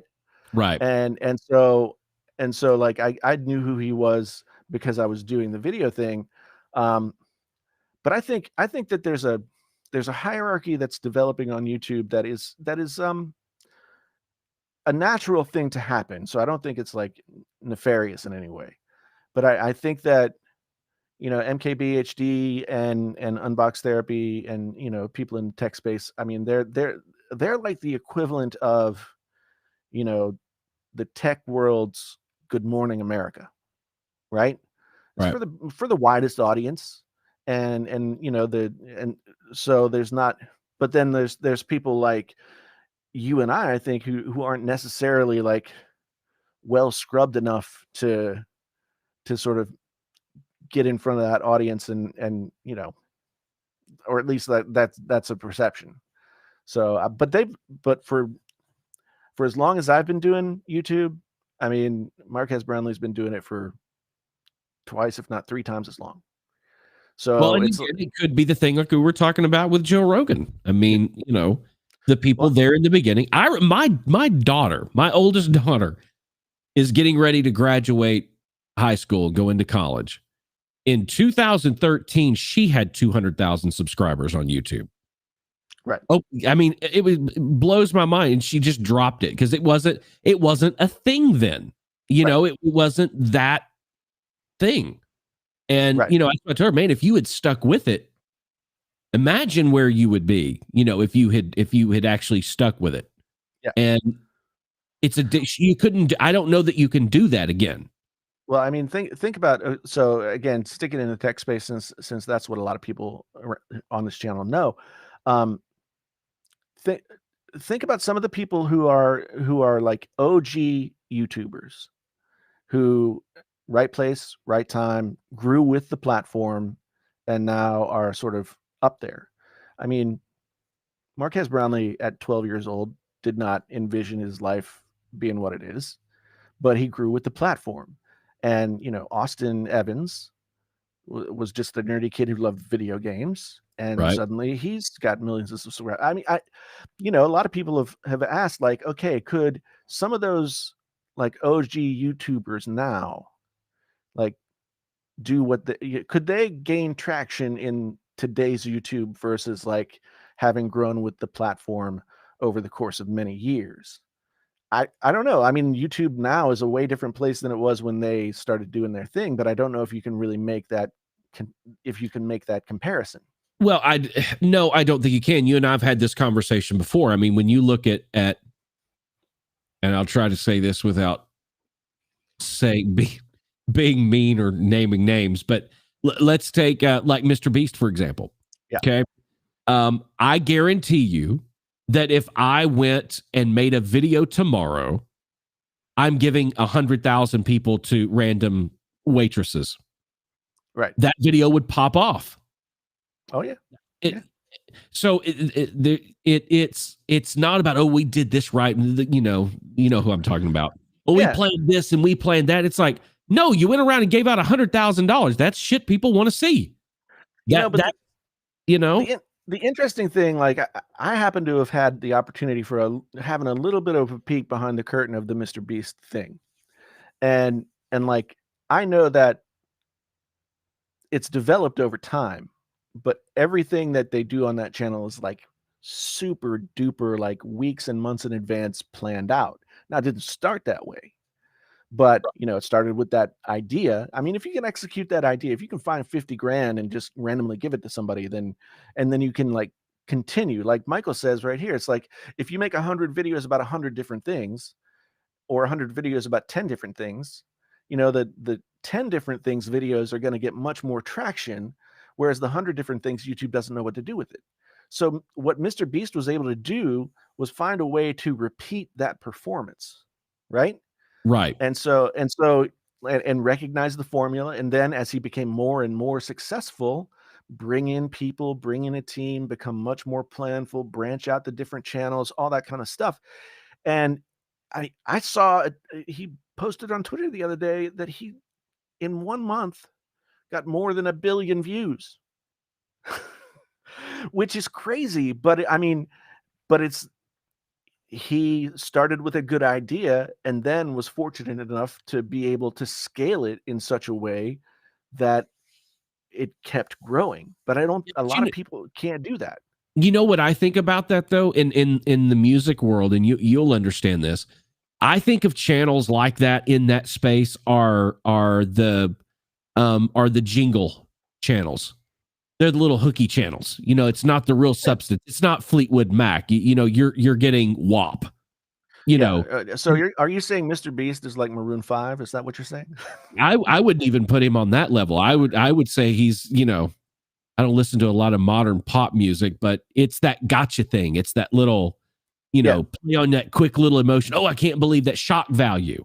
Yeah. It's a version of today's shock jock. Oh, I Yeah. can't believe they did that. Oh, if I wanted to do video to get 1 million views, I'd make a video tomorrow called "I wrecked my $400,000 Lamborghini." Yeah. And I would do a fake thumbnail. I'd go out, get it, and drive around, and then I'd go bump my car into something. And go, oh, I wrecked my.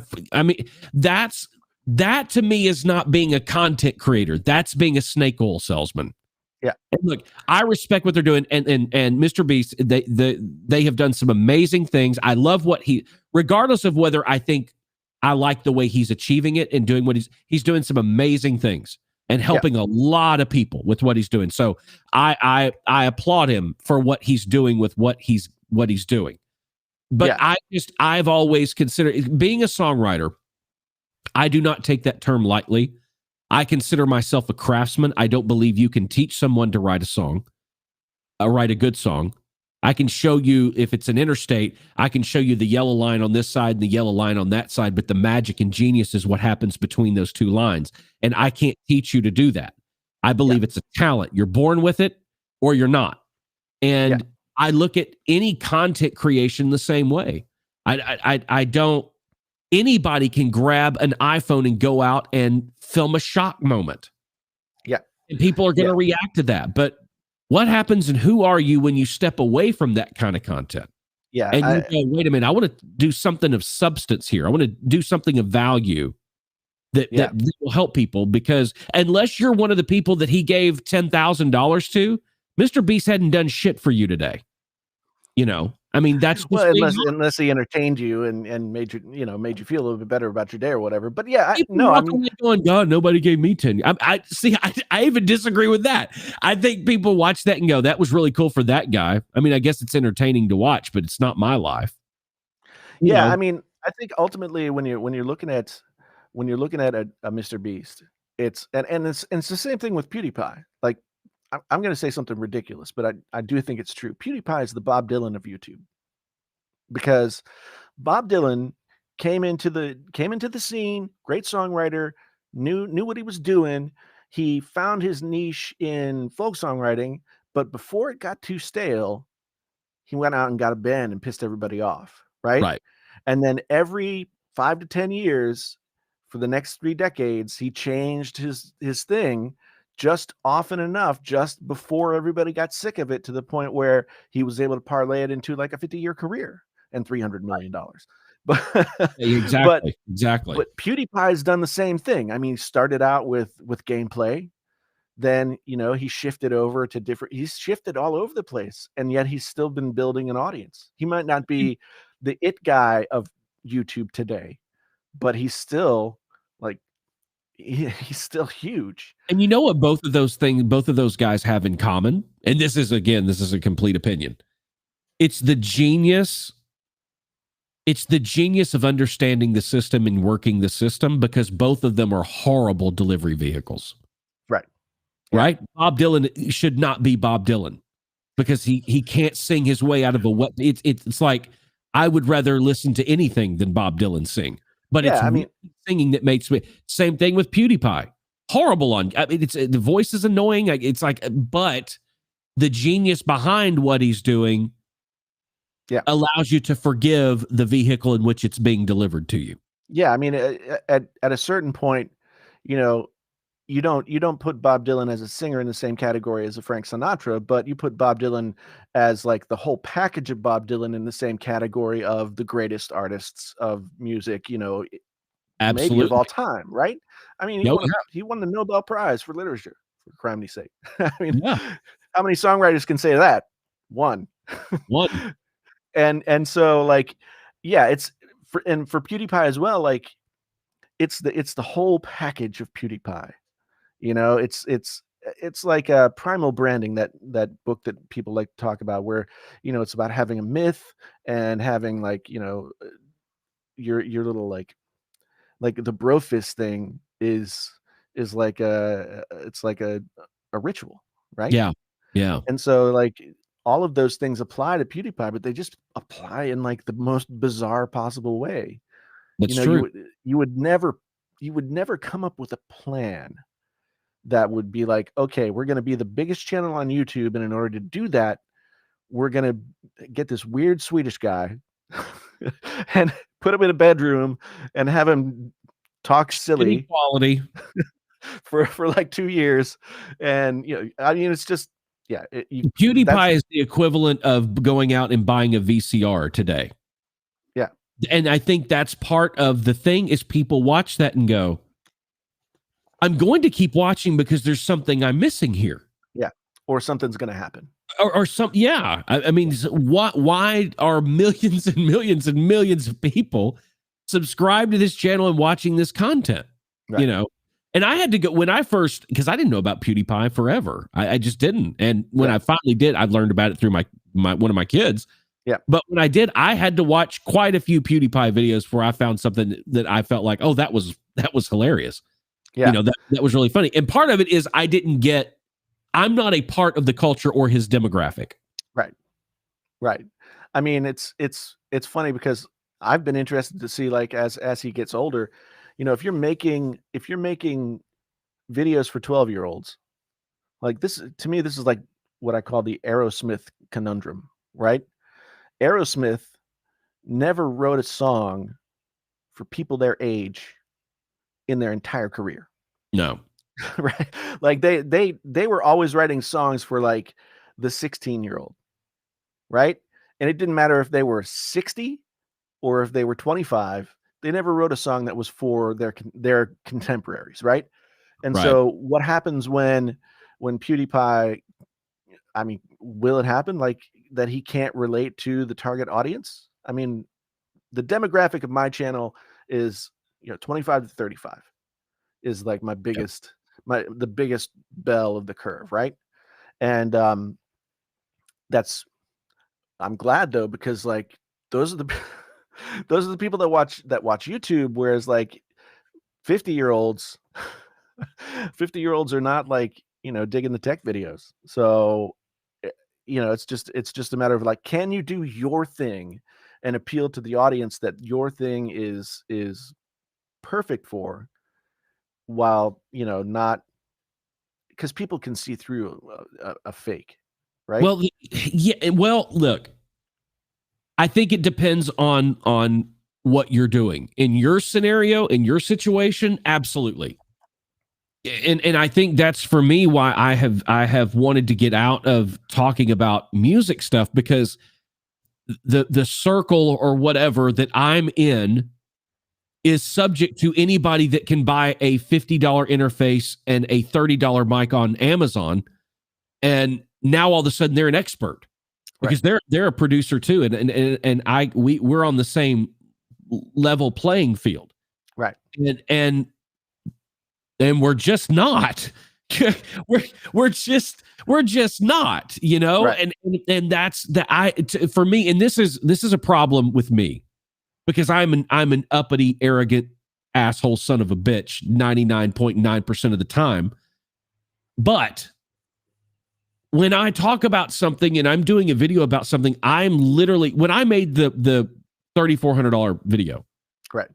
I literally was thinking in my mind, how amazing is it that we live in a day and time where you can spend $3,400 and you can have the exact same gear that just won 5 Grammys. Right. And 10,000 of the comments are like, well, it's too, no, I don't have $3,400. I don't have this. I don't have that. And it's like, that's not my problem. Yeah, it's like $3,400 is not. And see, I'm in a space where now people think that $3,000 is a lot of money. yeah. And it's Well, like, I've got cables that cost more than $3,000. yeah, Seriously, and cables. but You know, these are also folks who didn't grow up having to pay for studio time, right? true, true. You know, I mean, they've They wouldn't know. always had computers that could make almost all of the sounds they could ever want, and interfaces that, you know, are relatively cheap. I mean, even $900 for a two-channel audio, like a two-channel UAD interface is not that much for the quality that you're getting. I mean, that was the point that you were making in your video. But, Yeah. you know, I remember I spent like almost $20,000 on the last record that I made with my band when we were in New York. And that was studio time in a studio with 24-inch 2-inch 24 track tape that on a Neve board that used to be in Air Studios London, and then we mixed it in this boutique studio for this Japanese producer that had like the Fairchilds that were at Hitsville, like all this stuff. I mean, and so we're paying for where we are and what we're doing. Right. But like 2 years after I made that record, I could go out and for $3,000 get, you know, a Motu interface and a little mixer and a few mics, and you know, I'm not, and I could make my own record. You know, so that's how quick it changed. It's like from year 2000 to like 2003 to 2005, everything changed. And Well, I think the bar, what you just said is spot on, because the bar got lowered so much to see the differences. And this is where people don't understand the difference. Can you go out and buy that Motu interface and a microphone and make a record? Yes, you can go make a record. Yep. You can't make a great record. Yeah. There's a difference. And that's what people don't understand, is they don't understand that the ability to be able to do something is not the same thing as being able to do something great.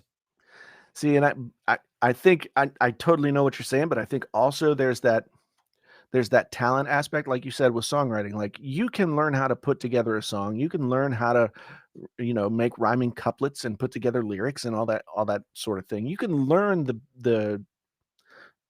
steps to the dance, but you need A, time, and B, that thing to really be able to do it at the level where people are engaged with their emotions, right? And Right. I mean, so Michael put up Billie Eilish as a comparison to, like, you know, the other sort of pop related stuff that's out there these days. I mean, Billie Eilish is a unicorn, right? I mean, for her to be as young as she is, to find her voice and her sound in such a way. And yes, her brother's older and he knew what he was doing as a producer and stuff like that. But still, you listen to Billie Eilish songs and you're like, I wouldn't be surprised if this person isn't like in her 30s. But she's a unicorn. She just happened, and you can't fake that. Whereas, you know, you look at Bruce Springsteen and his Nebraska record. I mean, it's like Bob Dylan and his voice. I mean, Bruce Springsteen's on a 4-track machine that's like in the recording at the wrong speed and like all this other stuff. But there's something about the songs and the performance that transcends like all the things that are wrong with it. Right. Right. And so you see those things sometimes. And a lot of people chase that. A lot of people look at Billie Eilish and say, I can do that. You know, a lot of people look at a Bruce Springsteen or a Bob Dylan and they recognize the component parts of it and they say, well, of course I can do that. I mean, look at them. It's just a guitar and he's singing a song and I can sing better than that. But those are the unicorns. Like, well, they are. I mean, I'm a great guitar player, but I'm not Eric Clapton. Right. You know, I mean, it's like if you set out to become a unicorn, you're going to be disappointed. Right. Unless you are a unicorn. But like, I mean, that's been a lot of my problem over the years, is that I like the bar that I set for myself as like a songwriter, performer, et cetera, is like, I compare myself to those people, you know, in my brain. And it's a losing battle for sure. But at the same time, like, I wouldn't want to compare myself to less, because, I just think that there are people who you can have success, and success can mean a lot of different things. Success can mean you get to a certain place where I mean, if you look at my channel, you would say, hey, Jason's got 196,000 subscribers. That's crazy, right? And I look at it and I'm like, okay, but I've been on 196,000 subscribers for 2 months now. Like, Right. I Right. mean, my reality and the reality of what other people are going to see are totally different. Um, and I think until you get into it, until you see like the varying levels of like what quote unquote success can be, then, if you're always disappointed by not being Billie Eilish, by not being, Bruce Springsteen, or even Britney Spears, you know, Britney Yeah. Spears I mean, there's a lot of things that Britney Spears is not when it comes to her and her music. Mhm. But one of the things that she is, and is very successful at doing, is being a performer and understanding how to connect to an audience, and just like those, again, those are things that you can't fake. I No. mean, One of the best examples of when talking about talent is the example of David Foster in Chicago.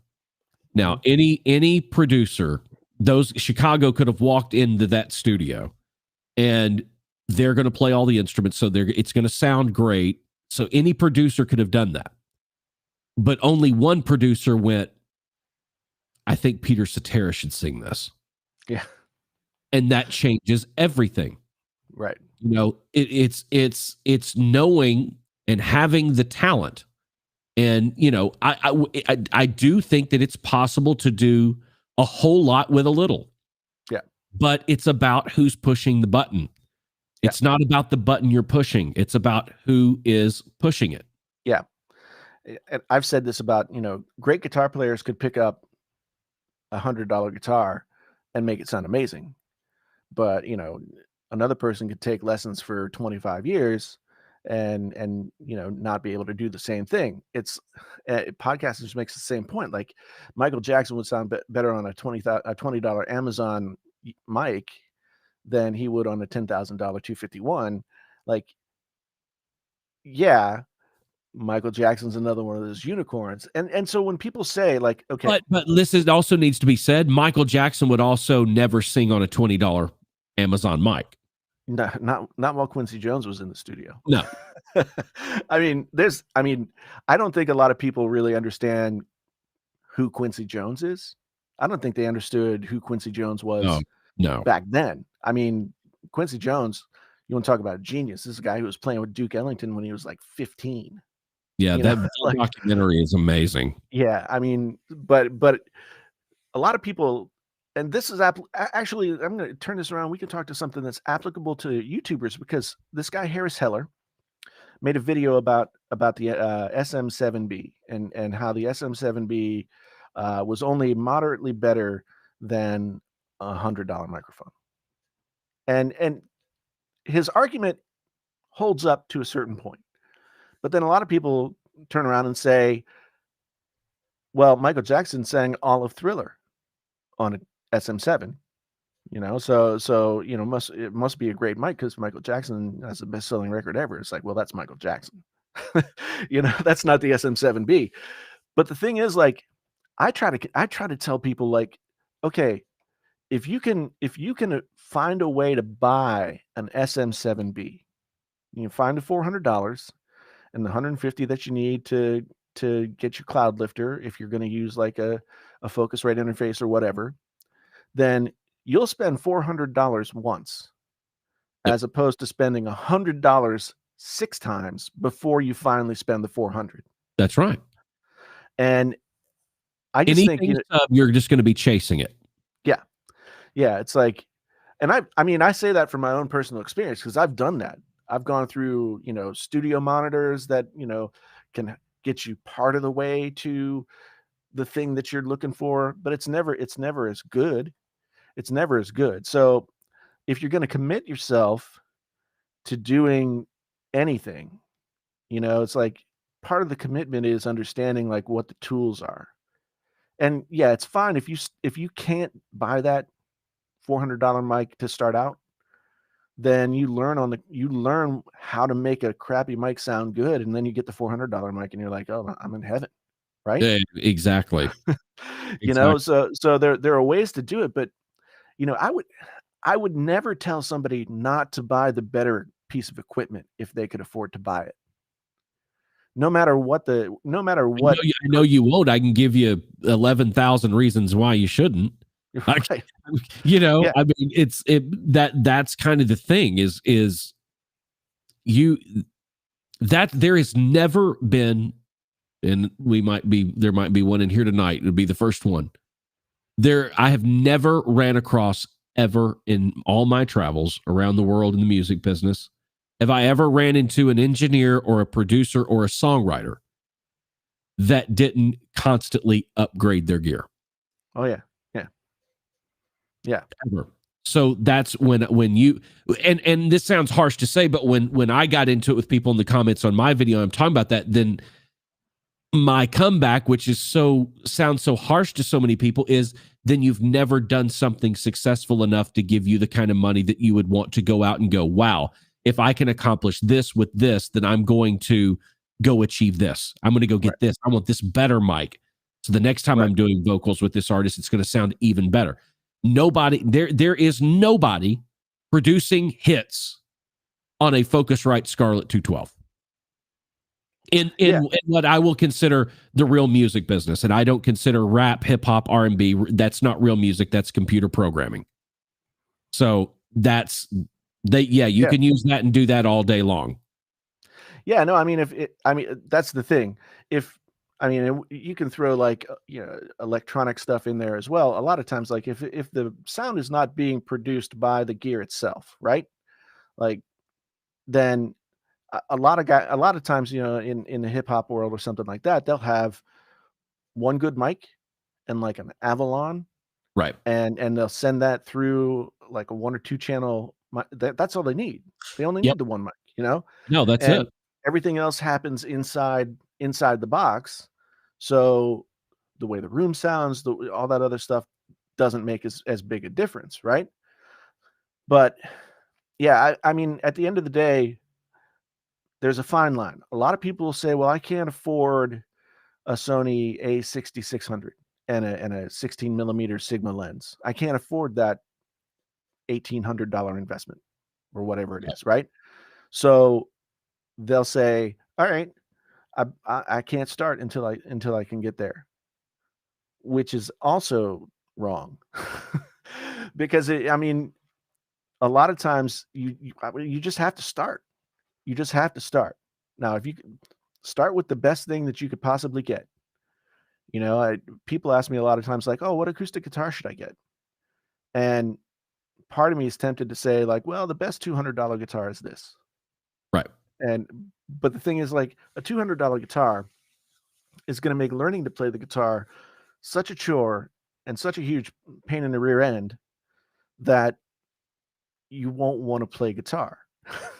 Well, let me play devil's advocate for here for a second, because I have not going to surprise you, I have a slightly different view on that. Okay. I am all for people everybody has to start somewhere. You have to start somewhere, right? But doesn't that also contribute to the overall arching problem that we've talked about everything just getting flooded? Because now there's not people on here making great quality content. There's just a million people making content. Right. And that creates a thing, and when I sit down with somebody and they're asking, and they're like, what do I need? Is like, okay, is this a passion, or are you taking this serious? If you're going to take this thing serious, today I had somebody call and they're like, hey, can I take 10 minutes of your time? We want to start a podcast. What do we need? And I'm like, well, you could start for as low as $50, but you'd be wasting your money and your time. It's going to cost, they would need 4 people. I'm like, it's going to cost you $2,600. If you want to do it right and be competitive, because here's the thing. These people cannot find a way to separate the amount of money that they want to spend to get started and the expectations that they have that it's going to create for them. They want to go spend the $200 on the acoustic guitar, but they want it to sound like a J45. Mm-hmm. And when they don't get that, well, I mean, it's just, then they start trying to, it's just as good. I just need something to get started. And it's like, look, when you're starting out in the day and age we live in, and this is not a popular thing to say, but it's what I believe. If you're just getting started, then I hope you're 10, 11, 12, 13 years old. If you're in your channel demographic or my channel demographic, this better be something you're taking pretty fucking serious, right? And so if you're in that age demographic, it means you're making a career change. It means that you're doing something different. And I would hope that you wouldn't even consider making a lateral move unless you were willing to do something at a high enough level that it's going to produce anywhere near the expectations that you have. So when you come to me and you ask me that I want to start a studio, I'm not going to tell you to go buy $500 worth of gear. I'm going to go say, take out about 25, 30 grand. If you want to do it right, have a tracking studio, that's the entry level. Now, I'm all for people getting started and using what you got, because I know I'm big into cameras and all that stuff. And that's just start, you just use your iPhone. I'm like, no. If you want to do that to practice and learn how to video edit and all that, but if you want to jump into the stream, the minute you take it from your bedroom and your expectations and you want somebody else to like it or, God forbid, comment on it or engage with it, to me, you got to swing for the fences. To me, you got to come with a quality that can stand you apart from all these other people that are just trying or just getting started. Yeah, I mean, podcast just made the point that, like, a lot of people use the excuse of like, well, I got to wait around until I get the right gear. And there is that fine balance. Like, if you know from day one that your goal is to play at a high level, then the best thing you could do is get the best gear that you can at that moment. Absolutely. I would rather somebody not start and wait and save up their money and get the right gear than just get started with shitty gear they're going to wish they hadn't purchased in 6 months.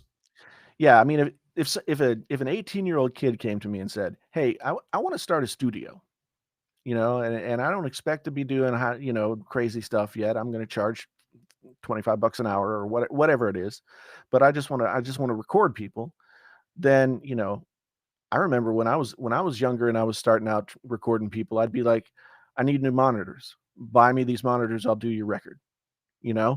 Like, because that way I'm getting like a better set of monitors than I would have had. Absolutely. And then I'm it doesn't matter what I'm working on, but figure out what you want, figure out what you need, and then figure out a way to get it. Because it's not, I mean, $25 an hour is not going to get you anywhere at the end of the day. I mean, so yeah, I mean, I know I couldn't tell an 18-year-old kid like, "Hey, put together $20,000," but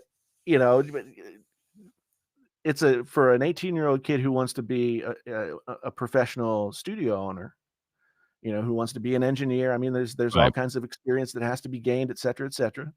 Then, you're talking about a 10-year plan, by the time you're 28. Totally. No, yeah. I'm like you kind of said earlier, my thing is, okay, then you start, I'm not telling you to go buy a $700,000 vintage Neve console. I'm telling you to buy a $900 fucking interface. Don't sit here and, if you can't, here's my side of it too. If you can't afford a $900 interface, wait till you can.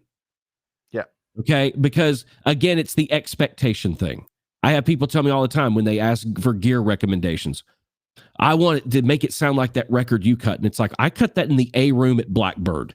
Okay, there's $10 million worth of equipment in there. There is nothing for $750 that I can tell you to go buy that's going to make it sound like that record I produced. It's impossible. Yeah. No, I mean, and you should, like, that's when you think about that goal, you have to, like, after a while, you have to realize, like, okay, that's not really the goal. Like, what you're saying is I responded emotionally to that record. The component parts of that record are like the space that it was made in and the people who did it and all that kind of stuff. I can't recreate that for myself. Like I'm not there at that time. It's not my record. It's, but what is it about that record that spoke to you and got your emotions involved enough that you would want to be a part of that? It's not You're the $10,000 Elam 251. nope. It's not the $700,000 Neve console. Like those are the tools that definitely help and make a huge difference and give you lots of choices and aren't going to get in your way of like having that opportunity. But it's the emotional thing that you're trying to capture. And the thing is, you're never going to get in that room until you figure out how to do that.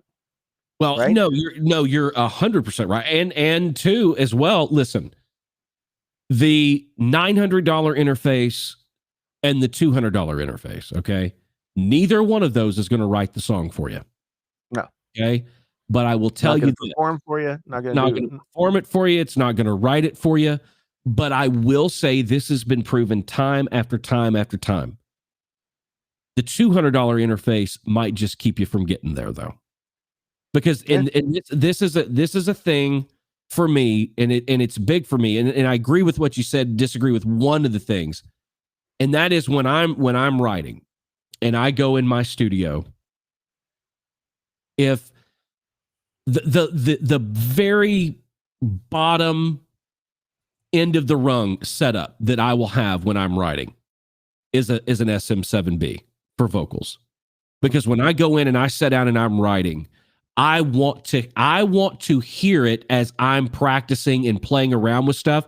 I want to hear it like I hear it in my head that it's going to be on the record, right? Right. So, and I've got it going through Tech CL1B with this or another 47 or something like that, and it inspires me. The sound inspires me. Oh my God, that sounds good. It's big. It sounds fat. It's all around me. I can feel it. I can, and that takes me to another place. If I pop a $100 microphone into a $200 interface, it doesn't give me that sound. It doesn't inspire me. Now, that may not be now for somebody that's never done it before, maybe the $200 interface is good. It's not going to be good very long for you, but if it gets you started, then it gets you started. But for me, it's like I have that expectation. I need it to sound a certain way, and I know that there's only a certain level of gear that it's gonna give that to me. Right. Yeah. No, and I mean, you have to have the expectations too. Like back in the day, if you wanted to demo a song and you didn't own a console and a tape machine and everything like that, but it was the mid 80s and you had a 4-track, like 4-tracks were an incredible crucible for learning how to make a sound out of nothing. You've got like some Fisher Price microphone plugged into the thing, and you're just trying to make a sound. But people who learned how to make sounds on 4-track machines, you could give them 4 SM57s and be like, make a record, and they could do it. And they could do it because they learned it, right? They learned the sound that was in their head. They figured out how to take that inferior equipment, make it happen. But if you gave them the choice, 9 times out of 10, they're going to be like, well, I love the 4-track, but I'd rather work on like the professional gear if I'm doing something that is going to go out into the world. It's a different kind of vibe. Now, so I put Sanjay's thing, little comment up here. The rest is luck, and then John chimes in with so much luck. I'm not a big believer in luck. Yeah, me either. Because Casey Stengel, this has been attributed to a lot of different people, but Casey Stengel, manager of the Mets, former Yankees guy, said luck is the residue of hard work. And so there might be some aspect of luck, like being in the right place at the right time. I've seen people who, living in New York, and I'm sure you've seen it in Nashville, living in New York, at a certain point, everybody is busting their ass. Everybody's talented. Everybody is getting the gigs. Everybody is like climbing the ladder. Yep. Some people get that person in the room that just, it's just a magical, like they heard them at the right time, and the next thing you know, off they go with the major label record deal. Some people never get that person in the room, or their performance doesn't go the way they need it to, or whatever. So there might be a little kismet, luck, whatever in that. But if you don't do the work to get to the place where you're good enough to be in that room playing at that time for those people, nobody gets there on their good looks. No, I tell new artists when they're doing an artist development program or something like that with me, I tell all of them, look, pretend that you're out in the middle of the desert and there's a set of train tracks. Okay, success is the train. You never know which direction it's going to be coming from, which direction it's going to be going. You have no idea what time of day it's going to come by, or if it's coming by today, tomorrow, next week, next month. You don't know. Right. Your only job is to get up every day and go stand in the middle of the tracks and walk one way or the other. That's it. Be present when it comes. Yeah. That's it. And getting up every day and walking and standing and walking one way or the other, placing yourself in the middle of the tracks, make yourself undistractable. It's impossible for the train to miss you. That's not luck. That's getting up and putting yourself in a position for luck to happen. Yeah. And that's consistency, persistence, a willingness to sacrifice, and everything else. So the writing program that I went to out here in Iowa is like one of the best. I mean, it is the best graduate writing program that there is. It's 30 plus Pulitzer Prize winners, MacArthur Genius Grants recipients, just Flannery O'Connor, just the list of people who went to this program over the decades is huge. They take 25 people for the fiction program every year out of about anywhere between 1,000 and 1,500 applicants. Statistically harder to get into than Harvard Business, Harvard Law. And so there is an aspect of luck in the sense that you might hit the reader at the right time on that day. But the one thing that is always constant, and one of my teachers, actually he had passed away, but a lot of my teachers had studied with him. He said when he was reading people's work, he was looking for what he called a pressure behind the language, where you could feel another human being on that other side. Now Right. that person doing that writing, that's the quality you can't teach, right? That's that thing you can't teach. Now, this person might have gone to all the Ivy League schools, had really great writing teachers, and technically be very sound, not have a story to tell, still have that quality. Those are the people that they're looking to pick. Those people who have that pressure behind the language, right? Right. And so everybody who comes out to this program has the raw material to be successful as a writer at a high level.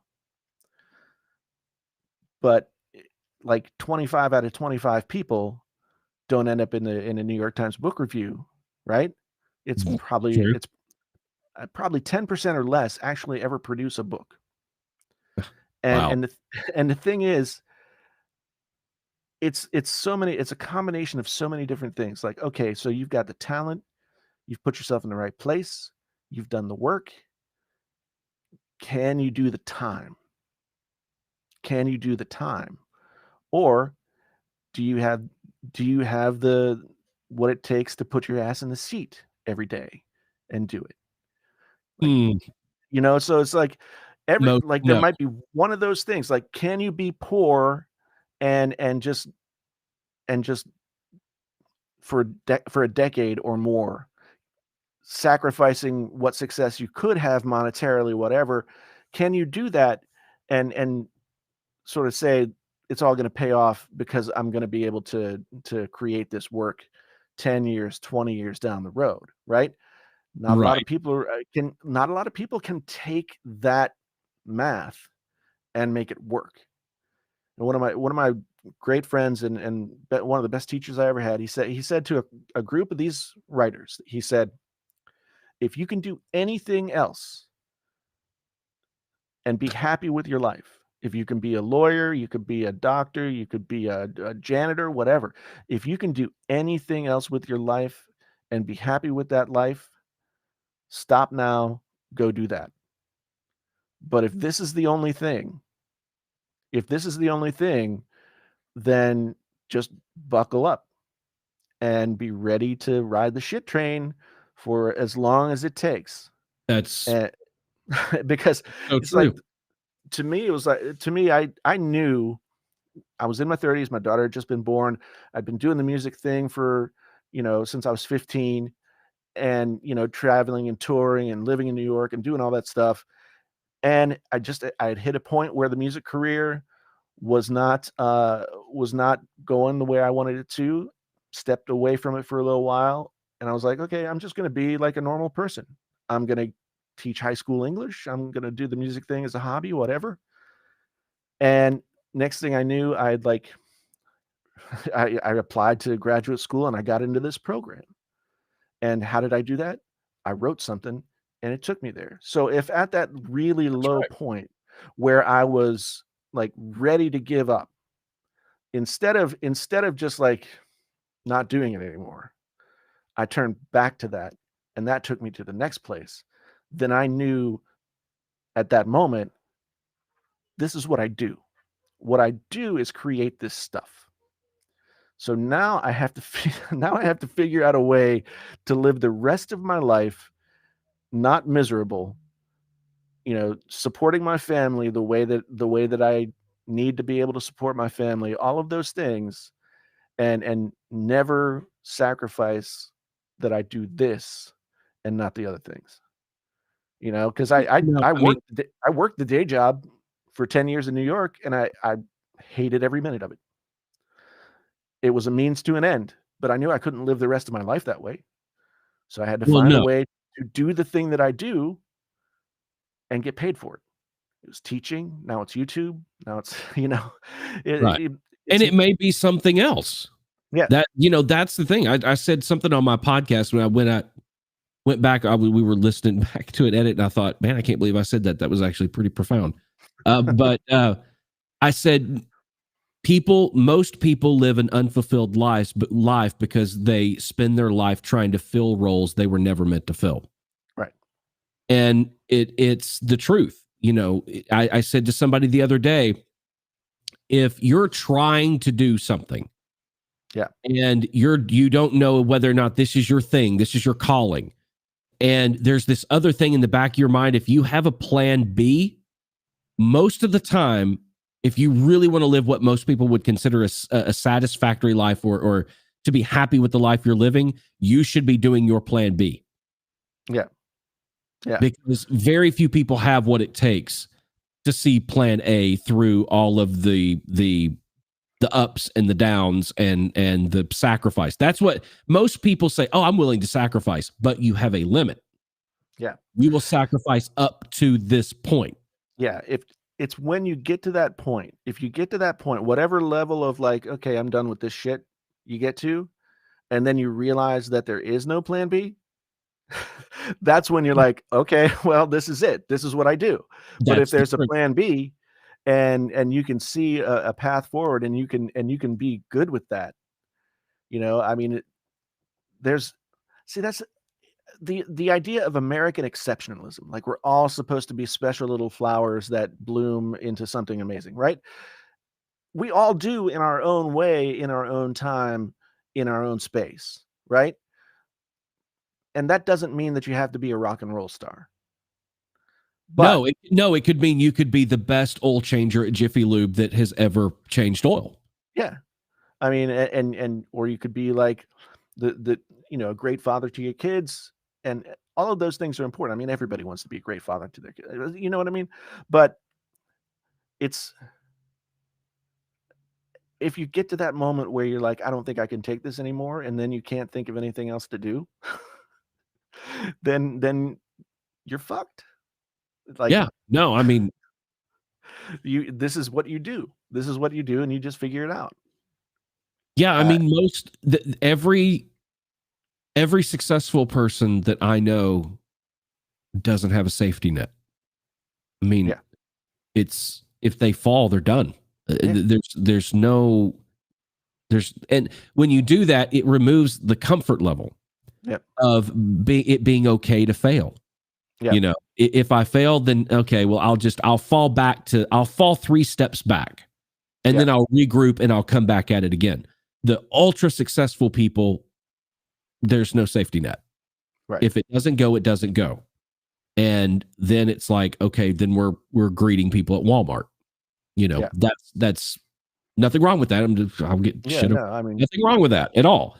But it's like you said, that not everybody's meant to be a rock star. Not everybody's meant to make it. Not everybody's meant to have a YouTube channel with 1 million subscribers. Not everybody's meant to be a hit songwriter. And I don't care what your mom and dad told you. You cannot be whatever you want to be. Yeah. Yeah. I mean, you have to redefine what whatever I want to be means. Exactly. You know, it's not a fill in the blanks question. it's a like, where does your life take you question. That's you know? Making it, what does that even mean? It's like, well, first define the parameter. Yeah. What are we talking about here? Are we talking about making it that it's got to be your dream? You've got to succeed at the thing you dream about, or can you just have a successful life and happy life and one that's fulfilled? You know. Yeah. X-Plumber Exactly. says, plan A, be a unicorn. Plan B, convince others unicorns don't exist. That would be the best way to approach it. I mean, you know, my friend John was a former student of mine. And you know, he's been through medical school. He's done the doctor thing. I've never seen a life more difficult than like studying medicine, the kind of responsibility that you take on, but then it's also a very bureaucratic, weird situation where you don't always have a lot of control over what happens. It's a big deal, like, you know, and it can test you. I've seen students who've been tested. I know John's been tested. You know, like the suicide rate among doctors is really high, and it's not Absolutely. because they're, you know, more emotionally unstable than other groups of people. I mean, it's a really tough crucible, and it's the same way with anything that you try and do at a high level. You know, if you put yourself in that position of like, I'm going to do this and I'm going to do it at a high level, there has to be a certain amount of like, you know, no plan B.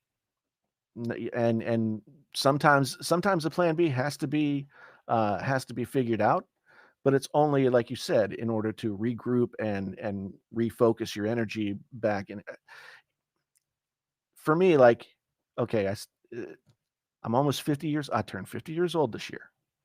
Now, when I was 15, I had one goal, and that was, I want to be a famous rock star. I want to write songs like the people who I admire, and I want to do that thing. That was my dream. And I went at it hard. I moved to the place I thought I needed to be in order to do it, and I worked my ass off. And then I realized, like, okay, there are things about this that actually exist that I don't want. You know, there's a lifestyle aspect to it that I don't want. You know, and so like I start working around the parameters, and I start thinking, like, what I realized is, like, I want to create things that create that emotional response in people. You know, that pressure behind the language where you reach out through time, space, whatever, and you grab somebody else's emotions, and it's a one true thing moment, right? Mhm. That's what I want to create. Now, would I have ever imagined that like something like YouTube would be a part of that? No.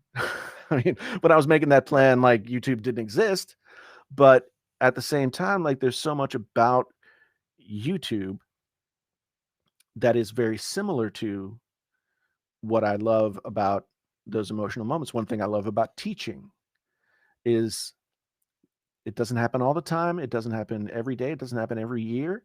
But if you have that moment where you just see that light bulb click on for a student, and they Mhm. see what you're talking about or what book you're reading, or, you know, whatever it is, and they see it in a way that they couldn't see it before. And you know, at that moment, that's gonna that's a refraction point for their life. And everything from there is gonna have a different cast to it because it refracts off that moment. That's what I love about teaching, and like YouTube gives you that venue as well. Totally. And that's why to me it's very important to be real on YouTube. Oh, yeah, totally. I mean, I think real everywhere, and I was talking to somebody the other day. We were talking about the plan A and plan B thing. And, it was like, well, I mean, Steve, you don't have a plan B. And it's like, well, listen, I don't have a plan B. That doesn't mean I don't have an escape plan. Yeah. Right. Yeah. I don't have something to fall back on that will sustain everything. However, I have taken steps to have an escape plan.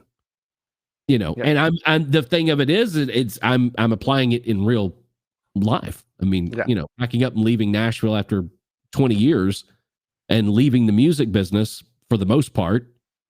I mean, this is my escape plan. I mean, this is what I've planned for this. I used Right. plan A to finance the escape plan. Right. Yeah. For me, like there are times. I mean, it's still early days for me. Going away from the job and just like saying, okay, I think I can do what I need to do to be the responsible person while I'm doing this. Like to be 48 years old and say I'm going to leave this job where I'm making an okay living, and I'm going to get a better parking space every couple of years, and and it's a university system that's got great health care, blah blah blah. There are times when I'm like, what the fuck was I thinking? Like why why why am I doing this and not still doing this and going to that job? And the God's honest truth is, like, I didn't think that I could, like, get to the highest place where I could get if I kept hedging my bets. Mm. And so even if like in a couple of years YouTube is like, I'm like, you know, it'll be something else. It's like I can't not do this. And it's like you have your escape plan, but you escape from the music business in Nashville to go to California to do like other creative things that just aren't necessarily exactly that. Right. Right? Because I mean, you can't not do it.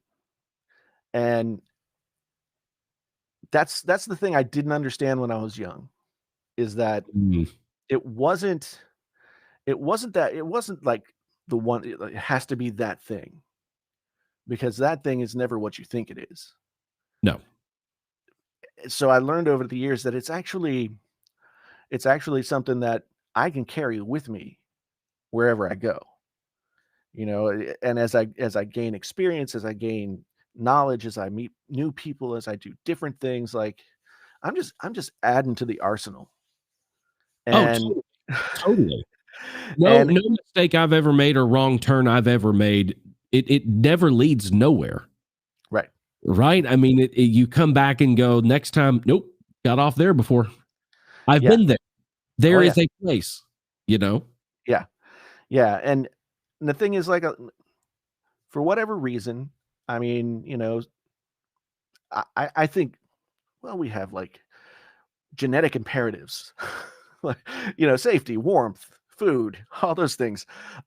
We have these genetic imperatives that lead us to make decisions, but I think our culture has a lot of times like overcorrected for that stuff. Like Mhm. there's very little encouragement of like real risk in our culture these days, which is fine. I mean, maybe that's the way it should be. But for those people who don't, I mean, you end up in this place where it's like, oh, they never told me it was this. They never told me that it was, it's not the cover of the magazine. It's not the, number one on the charts. It's not the best-selling book. They never told me that it was just this. It's doing the thing, you know? Mm. And once you're able to say to yourself, I'm an artist, I'm a singer, I'm a songwriter, I'm a creator of whatever kind it is, and you can say that and look at yourself in the mirror and believe it, that's when you are that thing. I heard somebody giving That's right. it was a I think it was like YouTube advice or whatever, and somebody was saying like, if you work at a coffee shop but you're an actor, tell people you're an actor.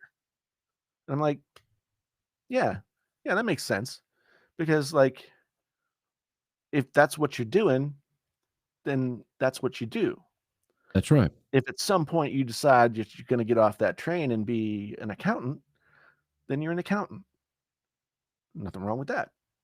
No. But it's like it's that I always think about that "Quiet Lives of Desperation" quote. You know, Mhm. like so many people just sitting out there with what if on their minds. And nobody gets away from that. I mean, I'll No. lay on my deathbed and say, "What if I did this? What if I did that?"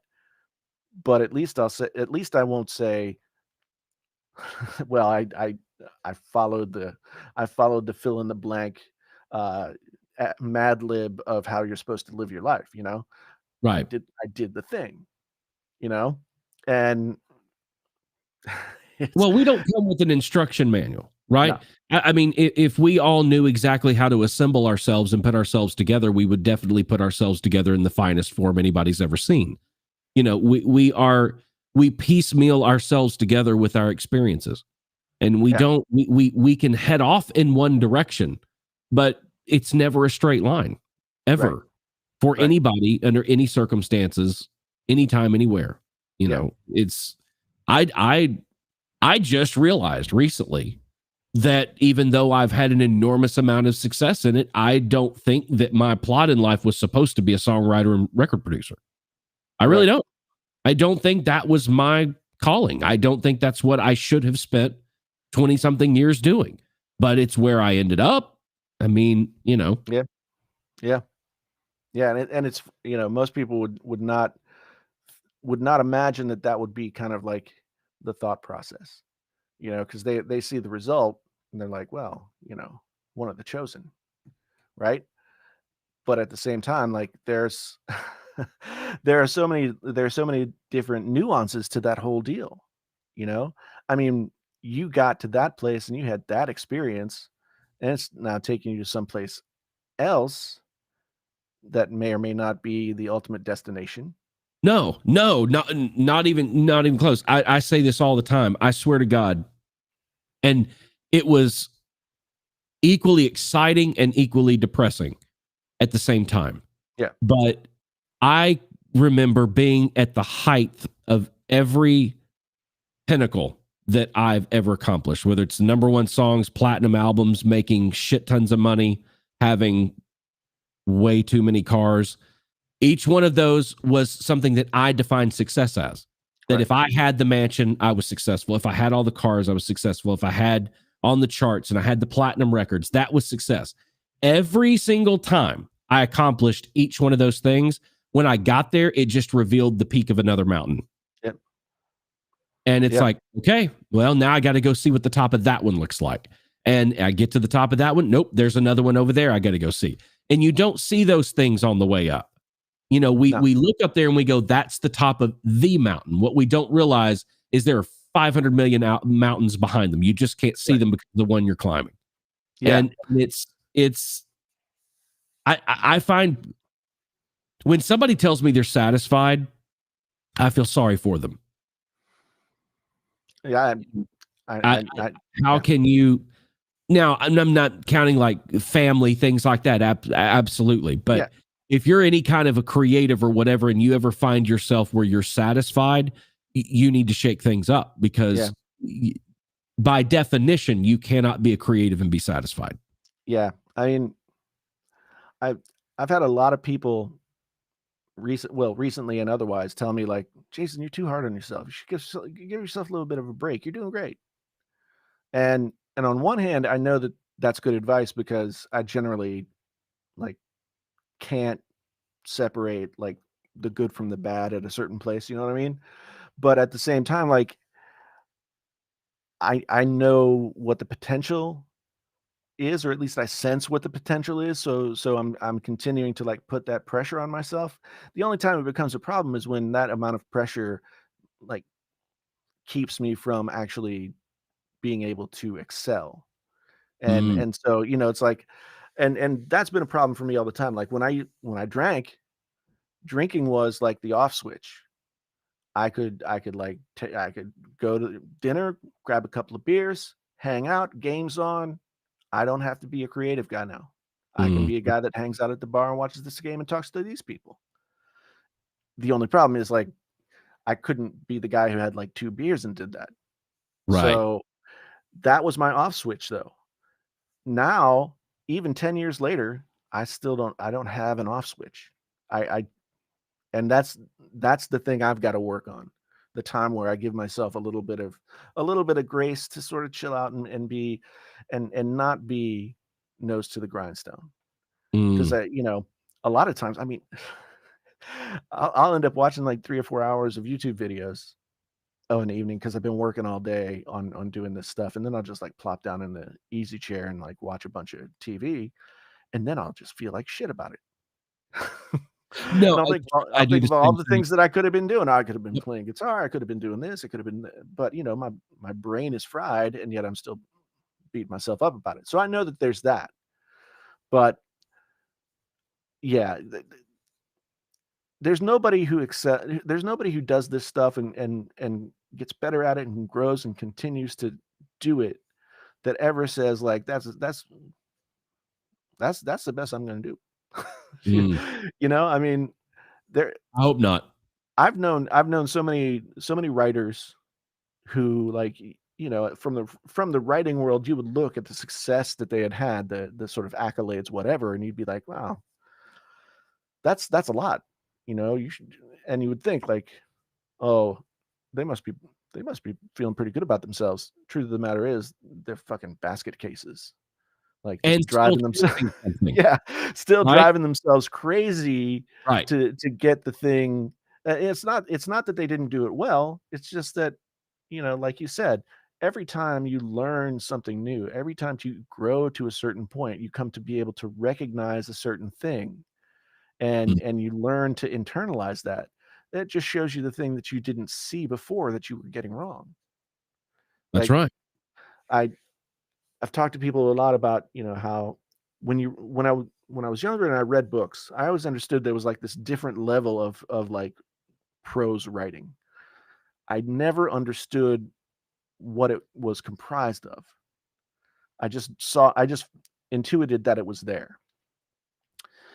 When I got to this school, and I put up what I'd been writing to get there to be workshopped, I got an hour and 45 minutes of total evisceration. Like teacher, other students, just like this sentence, preposition, noun, verb form, blah, blah, blah, all these things. And I sat there and I listened to it and I looked at what they were saying, and I was like, they are absolutely right. All of this stuff is stuff that I could not see. I could not see this. And now they're sitting here showing it to me, and I'm like, oh, so that's the thing I couldn't see before. Right. So then you start to internalize all that stuff that they're telling you, and you're like, and it works the same way with videos. There's a reason why MKBHD started out on a webcam in his parents' dining room and now has, $100,000 camera. He slowly over time saw the differences, the slight differences between this thing and that thing. And then like he just grew to the point where that was the level where he was working, you Right. know? And so like, is it necessary to have a $75,000 red camera with a $50,000 lens on it to make a YouTube video? No. Nope. But if you're the creative person who can use that camera and use that lens and see that difference and appreciate it, then I who am I to say? You know, Right. because No, I that's mean, I feel the same way. I mean, it's Plus, I think in his case in particular, I think a little bit of unobtainium is the sprinkle, the magic that he sprinkles across his channel. Yeah. You know. Yeah. Oh yeah, definitely. I mean, that was the whole Team Crispy thing back in the day, like 4 or 5 years ago. Those guys had all risen to a level where they could afford to go out and get the magic cameras, Right. and 4K was relatively new, and they could ratchet up that level of that visual level to a place where most people on YouTube had never like considered doing it, and that really differentiated themselves. So now, they're all moving in different directions. Like Marquez is up here doing his thing on a high level, but he's not doing what he did 5 years ago. Jonathan Morrison's focused on music now because that was his first thing. Like people are moving, they're still changing, they're still growing in different directions. But yeah, I mean, I like the word unobtainium. That thing that you can't see it, but you know that it's there. Yeah. Like it's the same, like MKBHD's videos, same thing as like reading a great novel. You're just sort of like gobsmacked by how well it's done. Yes. You don't understand exactly what went into it, but you're like, man, that's slick, and I'm lost in it, and I'm totally buying in. And if you're a creative person and you get that, then you're like, okay, get on the bike. Yeah, that's right. Clock in. Yeah. Well, we've been going for 2 hours. We didn't talk about any of the things that we were going to talk about. Lord, 2.5 no, hours. 2.5 hours. Didn't talk about any of the things that we were supposed to talk about, which is, fine. Clickbait. Apple's going to have an event. They're going to release some products. Clickbaiting titles. Yeah, I know. An hour ago, somebody was like, have they talked about this stuff yet? No. Let me catch everybody up. Apple's having an event. They're going to release something else that's going to be expensive. End of story. Guess what? Highlight next year, there'll be an update to the one they did this year. Yeah. There's your tech news for the day. Probably an iPad. Probably, maybe some iMacs. Probably not AirTags. How's that? AirTags are never coming out, people. Let's just let it go. Yeah. And then in LG, and who else is in this thing with them? LG and Magna are very near signing a deal for Apple Car production. I don't know what that means, because I don't know what Magna is, and I guess LG. I'll just show this word here. LG and Magna, they're building the LG Magna E powertrain for the Apple Car. Oh my God! And is that why they got out of cell phones? Oh, hold on just a second. My pizza's here. Hold on. Be right back. I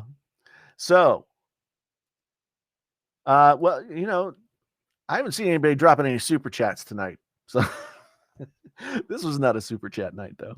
This was a fly on the wall kind of night. But this has been good. Ace is in the honeymoon phase of his YouTube channel. Man, enjoy it. I mean, there are different honeymoon phases. You go through different periods. That is the best thing about the new anything, is it makes the previous one better or cheaper, I guess. Oh, podcasts, you didn't actually have to give me any kind of super chat. Yeah, podcast is threw in $10 to get a slice of your pizza. Hey, you're welcome to it. Orange County, California. Head this way. You're not too far. Man, I tell you what, I feel the California draw. Like I'm 15 Iowa winters. I'm ready.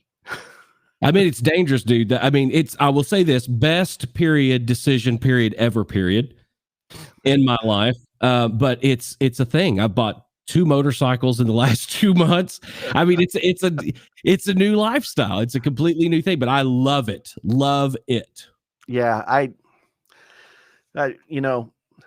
my wife has a career out here that she loves. She works in nonprofit. She loves doing what she's doing. She makes more money than me at this point, so I can't really complain. But one of these days, yeah, it's like I just saw today. I posted it on Twitter that the state of West Virginia is offering people $12,000, no strings attached, plus free admission to all the state parks and all the attractions that West Virginia has to move there to work virtually.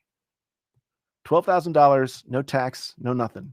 Wouldn't be so bad if you didn't have to live in West Virginia. Well, I mean, there is that. But take me home, country roads. Having lived there the first 20 years of my life, like it is. I mean, it's a great place. It is beautiful. It's a beautiful place. It really is beautiful. It is its own weird enigma. Like if you grew up in West Virginia, you never actually leave. Like you go other places, but some part of like some significant part of you is still kind of stuck there. Yeah. And yeah, part of me thinks like, get that few acres of land up in the woods, build that little cabin. Gotta have high speed. I gotta wait until Elon Musk gets his like, what is it, Stargazer or whatever, high speed satellite internet going on. I can't live in the woods without high speed internet. Yeah, I can't live in the woods without high speed internet. But yeah, I mean, I think that's pretty cool though. There's a guy that worked it's a tech company and I can't think of it now, but he and his wife both graduated from Marshall University, which is down the southern part of the state. They put up $25 million to fund this initiative. Wow. So they said they gave Starlink. Yeah, Starlink is what I was talking about. But yeah, they gave the state of West Virginia $25 million to offer up this incentive for people to move there. Now, and as a West Virginian, like I think West Virginia is the oldest, fattest state in, thank God for Mississippi. Otherwise, we'd be the oldest, fattest everything in the country. Right. But like that, there's been a lot of brain drain because there just hasn't been a ton of opportunity. So at least somebody's seeing the potential in a place like West Virginia, cheaper living. If you don't have to be someplace to do your work, a beautiful place to live, bringing in new and different kinds of people to reinvigorate the populace. I mean, it's not an easy place to live. I will tell you that. I mean, yeah, it's a place where people are not afraid to tell you exactly what a fucking dumbass you are. Yeah. On just about any subject. Driving Ford pickups. Yep. Whatever politics you believe in, like they will tell you. My dad was a Chevy guy his whole life, man. He he hated Ford so bad. You know what Ford's an acronym for? Flying on the road dead. Found on road dead. Found on road dead. Yeah. You know what Bose is? You know what Bose is an acronym for? No, what? Buy other sound equipment. Nice. I like that. I do like that. Yeah. So there's all kinds of acronyms out there that are good. Anyway, we should shut this down so Steve can eat his pizza and yay. I can like, I don't know, watch some YouTube videos. YouTube. I mean, that's what I'm going to go do. I'm about to go down there, get a couple slices and see what I've missed. Go search for all the videos I really care about because YouTube won't show them to me. Yeah. See, it's weird. The way that I watch YouTube is like, I almost never search for anything. I graze the homepage until I find something that I want to watch. I go straight to my subscriptions. See, that's the thing. Like, I never go to my subscription page. It's weird. You're the reason. Okay, then you're the majority. You're the problem, Jason. You are the problem. I know. I realize that. I call it's market research. That's what I call it. I'm just trying to get inside the head of my potential viewer. trying to understand it. Yeah. Anyway, folks, thank you so much for hanging out tonight. This was super fun, different than what we've done before, but man, I love these kinds of conversations. And I'm glad to see that some people had gotten some stuff out of it, enjoyed it. Steve, thank you for being here as always. Well, thanks for having me, buddy. Always a pleasure. Steve and I could like talk the paint off a wall together, I think, if we were could. careful. So anyway, we will talk to you guys later. I'll be back. I'm back on Friday for another morning live stream to get those folks over in the other parts of the world in on it. But otherwise, thank you so much for being here. Once again, my name is Jason. Steve Freeman guest tonight. Go check out the Steve Freeman Podcast. TheSteveFreeman.com is where you can find all the rest of the Steve stuff. And until the next time, we are